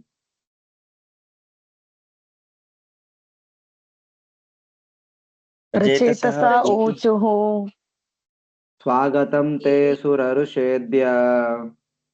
स्वागतं ते सुरसेद्य Dishyano darshanam gataha. दिष्ट्यानो दर्शनं गतः Tava chankramanam brahman. तव चङ्क्रमणं ब्रह्मन् Abhayaya yatarave. अभयाय यथा रवे. All the prachetas began to address the great sage Narada. O great sage, O Brahmana, we hope you too met with no disturbances while coming here. It is due to our great fortune that we are now able to see you. By the traveling of the sun, people are relieved from the fear of darkness of night, a fear brought about by thieves and rogues. Similarly, your traveling is like the sun's, for you drive away all kinds of fear. The Prachetas said, Welcome to you, O sage of the Devatas. Today, by good fortune, we can see you, O Brahmana. You have come. Your movement, like that of the sun, creates fearlessness. So, first of all, they are glorifying Narada Muni. Oh, my dear Narada Muni, thank you very much. It is by our good fortune that you have come all the way here, because seeing you is very rare. Having darshan of personality like you is very rare. And today we have the darshan. It is merely by our good fortune and by your compassion, because your audience is like that of sun. Without you, the entire universe is in complete darkness. When you come, you bring light.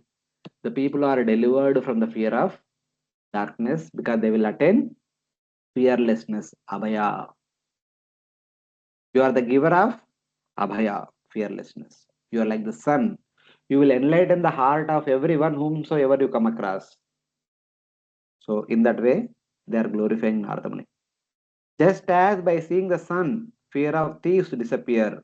By seeing you, fear of samsara will disappear. That is the glory of Narada Muni. That's what they are saying. Yadadishtam Bhagavata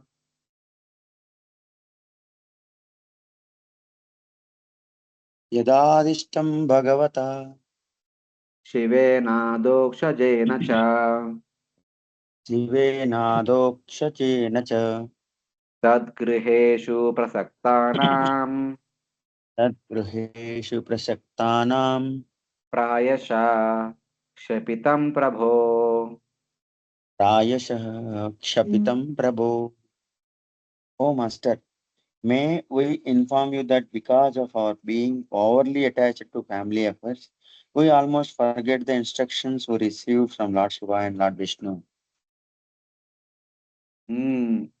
Long back, we met Lord Shiva and we also met Lord Vishnu. Lord Shiva taught us Rudra Gita. Lord Vishnu gave us wonderful instructions. So much time has passed. O Master, O Prabhu, what Lord Shiva and Lord Vishnu taught us has almost been destroyed since we were attached to household life. Tat griheshu prasaktanam. We have been so much involved in household activities, we have forgotten the instructions about bhakti that we have received from Lord Shiva as well as Lord Vishnu. Now, by the will of the providence you have come, please enlighten us with the instructions of bhakti. Like that, they will be pleading Narada Muni. Tanna pradyotayaadhyatma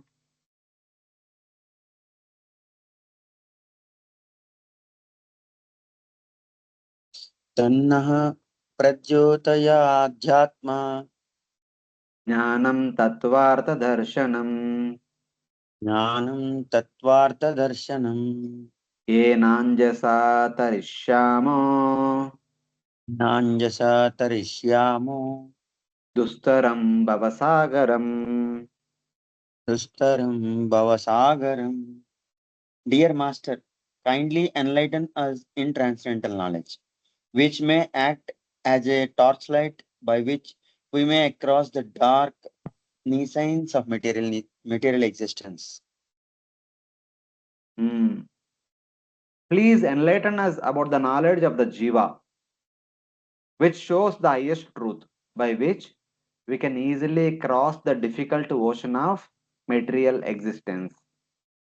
Dustaram anjasa tarishyamo dustaram bhavasagaram.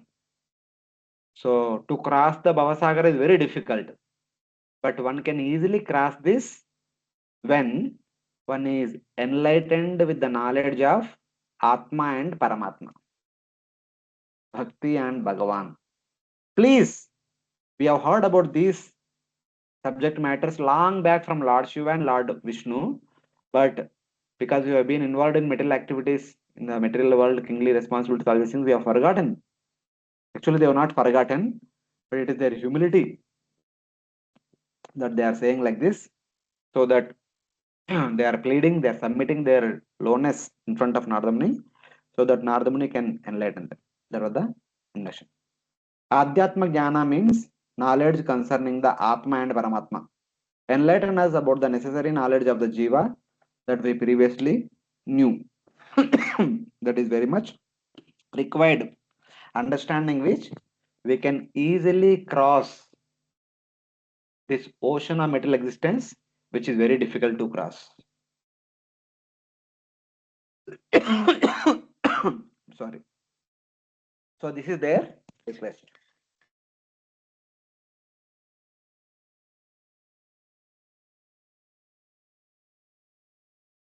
Since they have requested, since they also requested Lord Vishnu for the association of such pure devotees. So that request came now. That request is fulfilled now. And that by the request of that, by the desire of Lord Vishnu, now Narada Muni came to the Prachetas. Narada Muni will give wonderful instructions. So from text number 9 to 22, about 13 verses are there, very interesting verses. Let's see. Maitreya Uvacha Maitreya उवाच iti prachetasam prushto इति पचेता सम्पृष्टो Bhagavan Narado Munihi भगवान् नारदो मुनिः Bhagavati Uttama Shloka Bhagwati उत्तमश्लोका Avishtatma Bravin Rupan. आविष्टात्मा Bhavin. The great Maitreya continued, my dear Vidura, being thus petitioned by the Prachitas, the supreme devotee Narada, who is always absorbed in thoughts of Supreme Personality of Godhead, began to reply.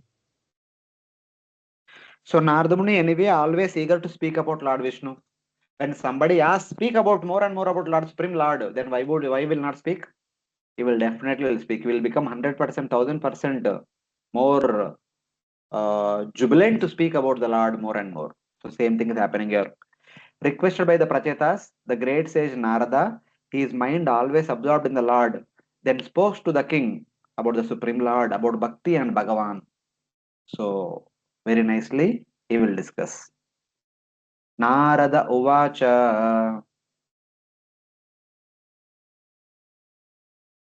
Narada uvacha Narada Uvacha.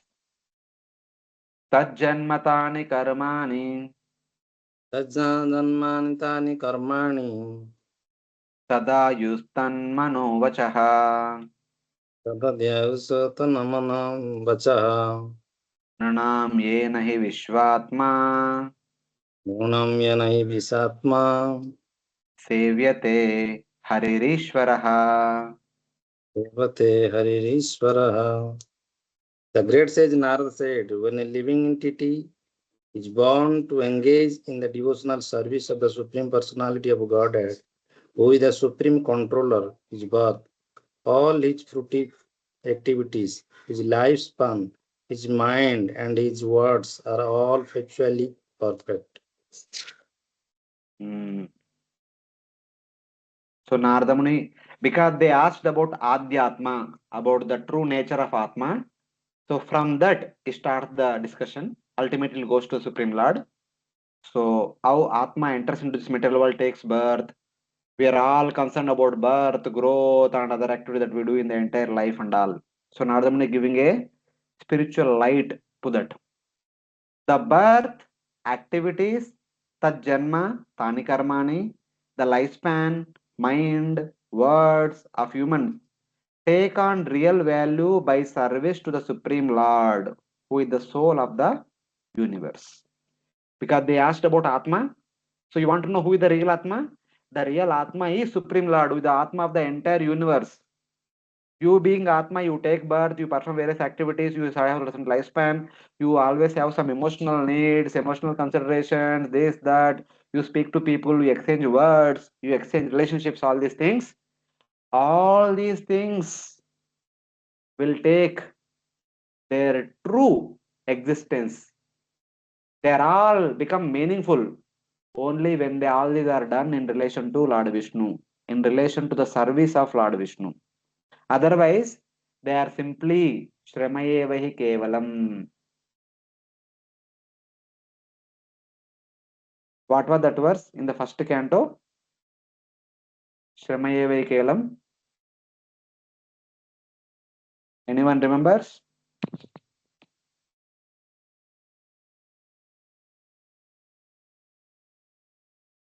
Hare Krishna, Bhakti Vaibhavs. Completely forgot. Ambrose? Shramayevahi Kevalam verse. Dharmasthita punspana. Dharmasthita That only. kathasu. Dharmasvanushtrita pumsha Vishwaksena katasuya na utpadayate yadiratim Shramayevai Kevalam. Whatever dharmas we perform as a brahmachari, grasta, vanaprastha, sannyasi, brahmana, kshatriya, vaishya, shudra, whatever duties that we have, whatever dharmic duties that we perform, if all those duties are not producing rati toward the Supreme Lord, prema toward the Supreme Lord, they are all simply waste of time.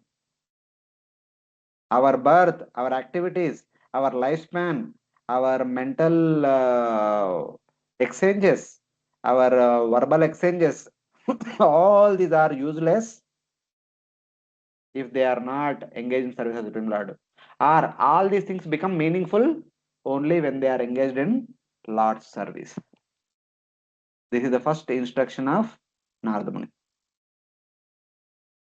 Whatever things the jiva obtains while in the body should be engaged in the service of the Supreme Lord. That is Adhyatma Jnana. This is explained in 13 verses 9 to 21.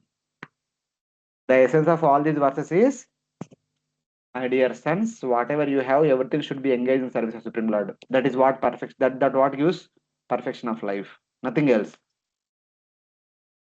Bhakti is not a big science. Bhakti is this much only. That Bhakti Rasamrita we study na. What is that verse? Sarvopadi vinirmuktam tatparatvena sevanam rishikena rishikesha Nirmala. sevanam bhakti ruchate. Yeah. Sarvopadi vinirmuktam. We may have so many upadis in this world. The worldly upadis. I am mother, father, brother, sister, uncle, aunt, grandfather, grandmother, and I'm an engineer, doctor, this, that. So many upadis are there which are in relation to material world. That is fine. When all these upadis are connected to Krishna, they are engaged in relation to Krishna, then these upadis are meaningful. So, sarvopadi vinirmuktam tatparatvena nirmalam. That means our mind is not contaminated by unnecessary upadis, but it is dedicated to the Supreme Lord and engaging all our senses in the service of the Master of the senses. Rishikena Rishikesha Sevanam Bhakti Ruchate. That kind of engagement is called Bhakti, or that kind of engagement leads to Prema, development of the Prema unto Supreme Lord. So that is the purpose of life. Even there was one more verse. Atapumbir Dvijashreshta Varnashtama Vivajata Swanushtitasya Dharmasya Samsiddhir Haritoshanam. The Varnashrama Vibhagas, the four Varnas, four Ashramas, such kind of system is made so that according to one psychophysical nature, one can serve the Supreme Lord. There is no other reason for all such categorization. The entire universe has been created so that the universe can be engaged in the service of the Supreme Lord. That was the only purpose. The meaning, sorry, the meaning is that one's birth becomes real birth when the Lord is served. Karmas become real when the karmas serve the Lord. Also, one can add intelligence, senses, strength, austerity, scriptural study, yoga, sankhya, sannyasa, brahmacharya, and all other items.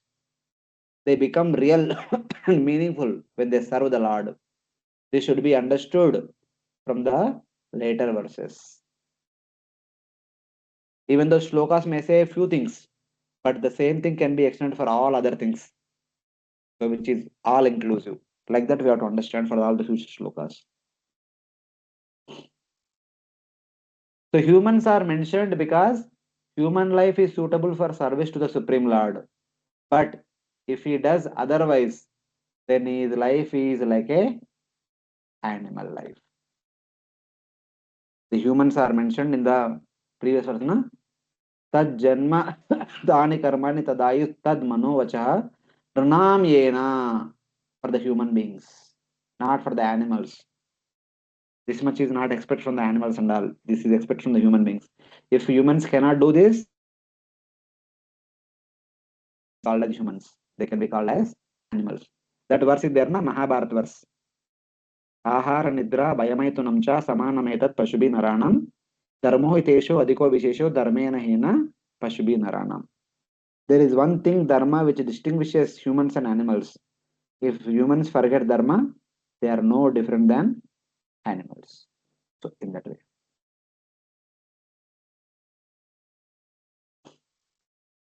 Kim janma bestre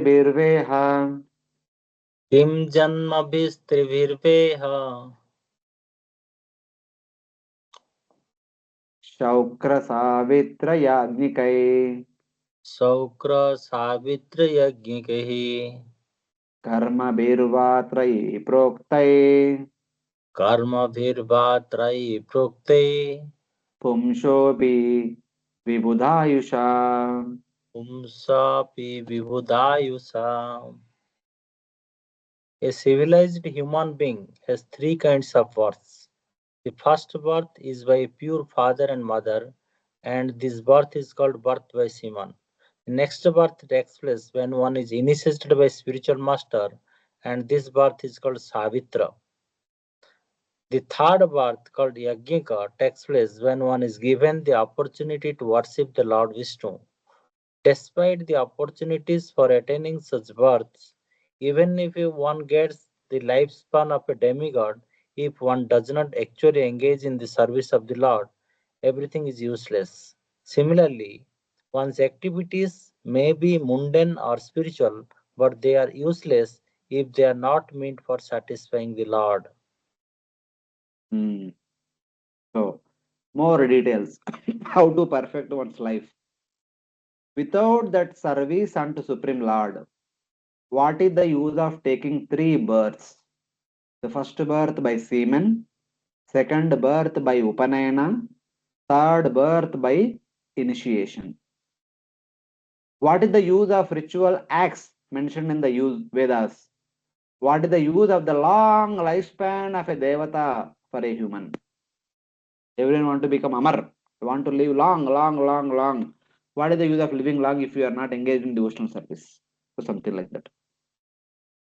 The first birth means birth from a pure mother and father. That is Shaukra. So by the union of mother and father, the child is born. That is called first birth. Second birth, Savitra, means birth by taking the sacred thread, Vedic initiation. So the child is born, 5 6 years, the child will be raised by the parents. Afterward, there will be initiation ceremony.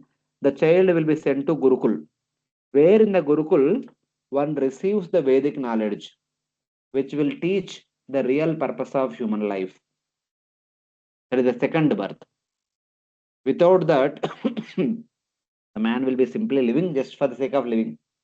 But without knowledge, so there is no meaning to the life. The knowledge should be gained having gone to Gurukul. One goes to Gurukul after taken through Upanayana ceremony. And then Agnikam means by initiation. After completing all the education, one is qualified to enter into Grahastha and perform Yajna. So one may think that, okay, we are devotees. What connection do we have with Yajna? Yes, we may be devotees, but in general, in the Varnashrama Dharma, the principal activity that every householder is supposed to do is Karma Yoga. In that sense, I'm try to understand. Karma Yoga means the basically each and every household activity. Every household activity a householder performs by definition is called as Karma Yoga. There also every activity is supposed to be offered to Supreme Lord.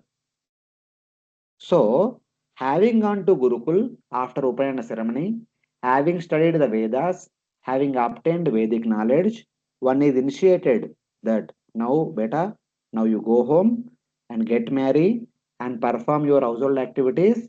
One of the important household activity for the twice born is performing all activities as an offering to Lord Vishnu. That kind of performance is called yajna. Yajnartat karmanam annetra lokoyam karma bandhana.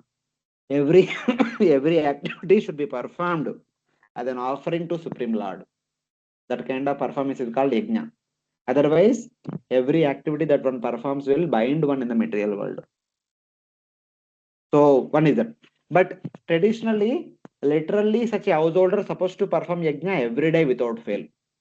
Just like we devotees every day morning get up, attend Mangalarti, supposed to attend Mangalarti.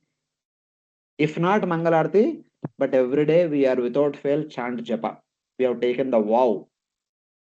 That is our yajna. Yajnanam japa yajnosmi.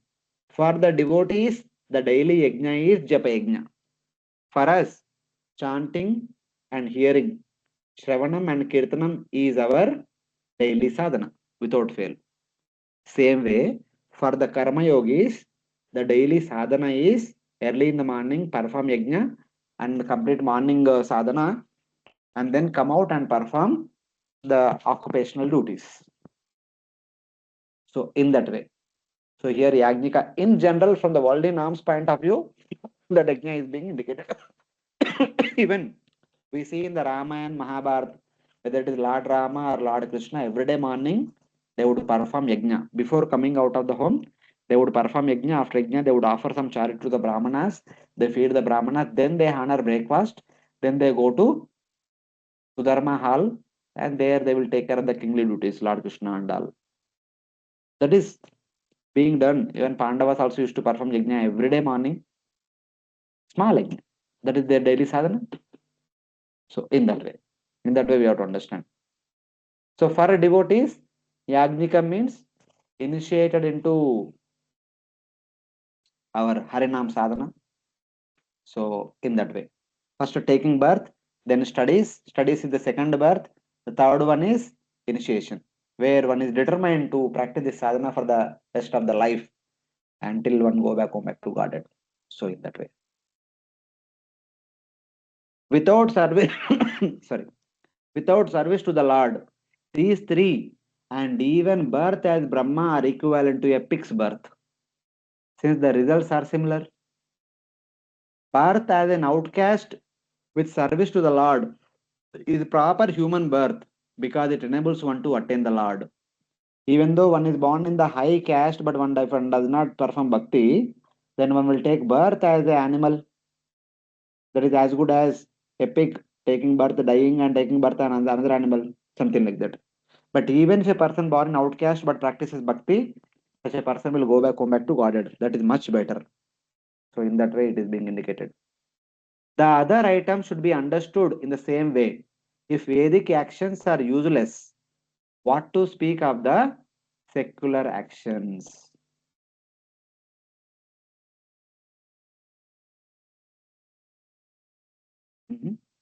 If when the yajna is used, it said, if Vedic study and yajna are useless if they are not engaged in the service of the Supreme Lord, then what is the use of performing all the occupational duties and other things and all? Devata lifespan is useless, and even Brahma's lifespan is also useless without service to Supreme Lord. There is no point in having long lifespan when there is no without bhakti. Bhagavat bhakti hinasya jati shastram japat tapaha apranasaiva dehasya mandanam lokaranjanam. Without bhakti unto Supreme Lord, jati, one's birth in aristocratic family, shastra, one's erudition or scholarship in the Vedic literatures, japam, one's daily Vedic chants, tapam, one's severe austerities and vratas and upavasas, etc., etc. Jati, shastram, japam, tapaha, and also other charities and other things, etc., whatever one may do, they are all like decorations on a dead body where the life has gone. Apranasya dehasya mandanam lokaranjanam. When a person dies, when the body is taken to crematorium, the body is very nicely decorated for the pleasure of the people. But is there any use with that? Decorating a dead body, anybody will appreciate? No one will appreciate. Same way, without bhakti, if one has all these other things, they are all like decorations on the dead body. Jati, Shastram, Japa, Tapa, Dana, Vrata, this, that, so many things are all no use. Same way, all one's three births, Shaukura, Savitra, Yagnika, if these three are waste, if there is no bhakti in that life, then what to speak of other things? So, like that. Yes, somebody raise their hand. Hare Krishna Prabhu, Dandataram Prabhuji. Prabhuji. Prabhuji, here Prabhupada is writing in the purport that, translation that first one is okay, second one is initiation. But here Acharya is telling initiation, Upanayam and initiation. So how to understand this, Prabhuji? What is the third one? What Prabhupada says third one? Prabhupada is telling the third birth called Yajnika takes place when one is given the opportunity to worship Lord Vishnu. Yeah. See, Yajnika means that is Brahmana Diksha. One will become official Brahmana where one can enter altar, perform deity worship in ISKCON scenario. In general scenario, when one becomes Brahmana, one can perform Yajna. That anyway, after completion of education, one will be given the qualification to chant Vedic mantras and perform Yajna. All the three category people, Brahmana, Kshatriya, Vaishya, are qualified to perform Yajna on their own because they take training in the Gurukul. Then after coming back from the Gurukul, they can perform Yajna. 7th canto, we will understand all these things very detailed way. So all these three can perform yajna on their own, because every day they have to perform yajna early in the morning. In the case of devotees, we get initiation. And if you take the second one as Brahman initiation, the first one Prabhupada converts it as Harinam initiation, because there we take, see, the first one is basically Upanayana ceremony. With that, one goes to Gurukul and Priest. studies. That That is the second birth. Without education, Guru, Prabhuji. Sorry? Vedic system, that is the system of a Kul Guru. Yes. After Upanayana only one will be sent to Gurukula. Vedic system. So without education, one's life is meaningless. That's what we have one more shloka, na? Janmane jayate Shudra. Yes. By birth, everyone is considered to be like Shudra. Samskaret bhaved dvija. But those parents who perform all the samskaras, their children are called dvija. Until where? Starting from Garbhadana samskara, and then Pumsavana, then Jatakarma, and then Utthana, and then Annaprasana, in between Namakarana, Annaprasana, Shikamundana, and Nakachidra, and these are all various sanskaras are there. And then there is Aksharabhyasa and Upanayana. So by Upanayana, then Upanayana, after Upanayana, one will be sent to Gurukul. So until Upanayana, all the samskaras are performed, then one is called Dvija. The Upanayana is called second birth. Dvija is twice born. Where one is taking a new birth, where one will get the real knowledge of life, having gone to Gurukul. Vedapata Abhyasayat Vipra. By studying all the Vedic literatures, one becomes Vipra. Vipra is a qualified Brahmana. One can perform yajna afterwards. Or one can teach the Vedas by becoming a teacher afterwards. But one step ahead is Brahma Janati iti Brahmana. One thing is to know the Vedas, to perform yajna and all, but other thing is that to know the purpose of the yajnas, to know the purpose of the teachings of the Vedas, that is to understand the absolute truth and go back, home back to Godhead. And those who know this, the real essence of the Vedas, which is very deep inside the Vedas, Sarva Guhyatam Bhumya, Bhuya Shrunume Paramam Vacha, Ishtosi me Priyamiti, Vakshami Hitakamyaya. Sarva Guhyatamam, there is the topmost secret of the Vedas. There is the knowledge of Supreme Lord. Those who know that, they are Brahmana. Brahma Janati iti Brahmana. So these are the 4 steps.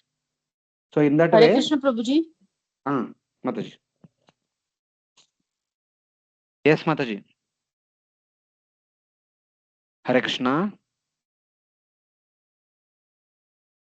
You are able to hear me or not? Hare Krishna. Yes, Prabhu. Yes, we are able to hear you. Okay. So that way we have to understand. The Shaukara is the first birth, Upanayana is the second birth, and completion of education, one becomes officiated. Okay, now you are qualified to perform yajna and you are qualified to do all these things. That is called Yagnika. Traditionally. But in ISKCON Sirati and Sunday, Prabhupada says Prabhuji, that. unable to hear you. But others are able to hear? Yes, you are able to hear you, Prabhuji. Yes, we can hear you. So in ISKCON scenario, going to Gurukul means coming to ISKCON and start trying to listen Bhagavad Gita and Bhagavatam. Because before that we might have gone to school and studied so many other things. But the Prabhupada's point is that when you come to temple, you are hearing the real subject. Gita, Bhagavatam, etc. So that is like you are initiated. You have taken Upanayana and come to school, and now you are learning Gita Bhagavat. Though it is not formally done, but informally it is done. So like that you have to understand. Yeah, Prabhuji. I mean, Thank this you, is my understanding, Prabhuji. I may be a little Yes, wrong, yes. but this is my No, understanding. it is quite relevant actually, Prabhuji. Hmm. Thank you, Prabhuji. Hare Krishna. Yeah. Any other devotees have any questions? Anyway, we stop here. This is the 10th verse. We'll continue with 11th verse onwards next class. But Anyway, it's a little late, but still 1 or 2 questions if any other devotees I will take. Hare Krishna Dhanvantar. Little louder. Are you able to hear me? Yes, Prabhuji. Yeah. So Prabhuji, in the 6 Manvantara, Chakshusam Manvantara, it is sometimes described that this is a emergency type of this dissolution of this universe. And it is a Maya type dissolution. So how it is correlated if there is a illusion created by the Lord, and then how this time they can... No. It is not illusion. It is not like that. It is all happening by the will of the Supreme Lord. Okay. Because of that only, all the other avatars appeared afterwards. Because of that Pralaya, before Pralaya, Lord Matsya appeared.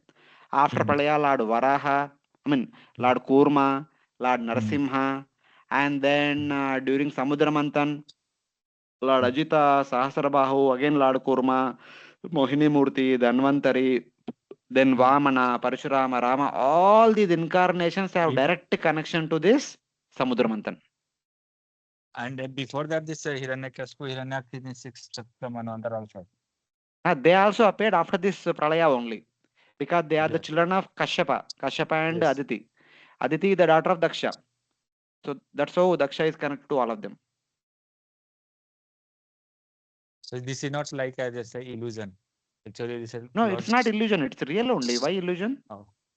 Actually, sometimes I would discuss this because this Lord, this one Rishi was worshipping Lord from Vishnu to want to see your Maya potency. So that way, that time. No. That is Markandeya. That is Markandeya Rishi. That is Markandeya Rishi. So this is the same. So what is illusion? It is not Maya. Illusion means not like that. The understanding of illusion is, one may think that, hey, this world is eternal. No, it is not eternal. It goes through continuous creation and destruction, creation and destruction. It is real but temporary. Since it is temporary, the understanding of eternal is illusion. Okay. But itself is not illusion. It is true only. It is real only, but temporary. It continuously goes through like this. Somebody may say that, you have gone out, you 6 months later, you come back. When you come back, your family members will say, hey, you remember that person passed away? Hey, you say that, how come? तो मैं तो उनसे बात किया था अभी अभी कुछ दिन पहले फोन में बात किया था उधर रहा था फोन पे बात किया था कैसे क्या हो गया कैसे हो गया so we think that they will be there after I come back also but they will not be there gone so like that. Okay. Any other devotees?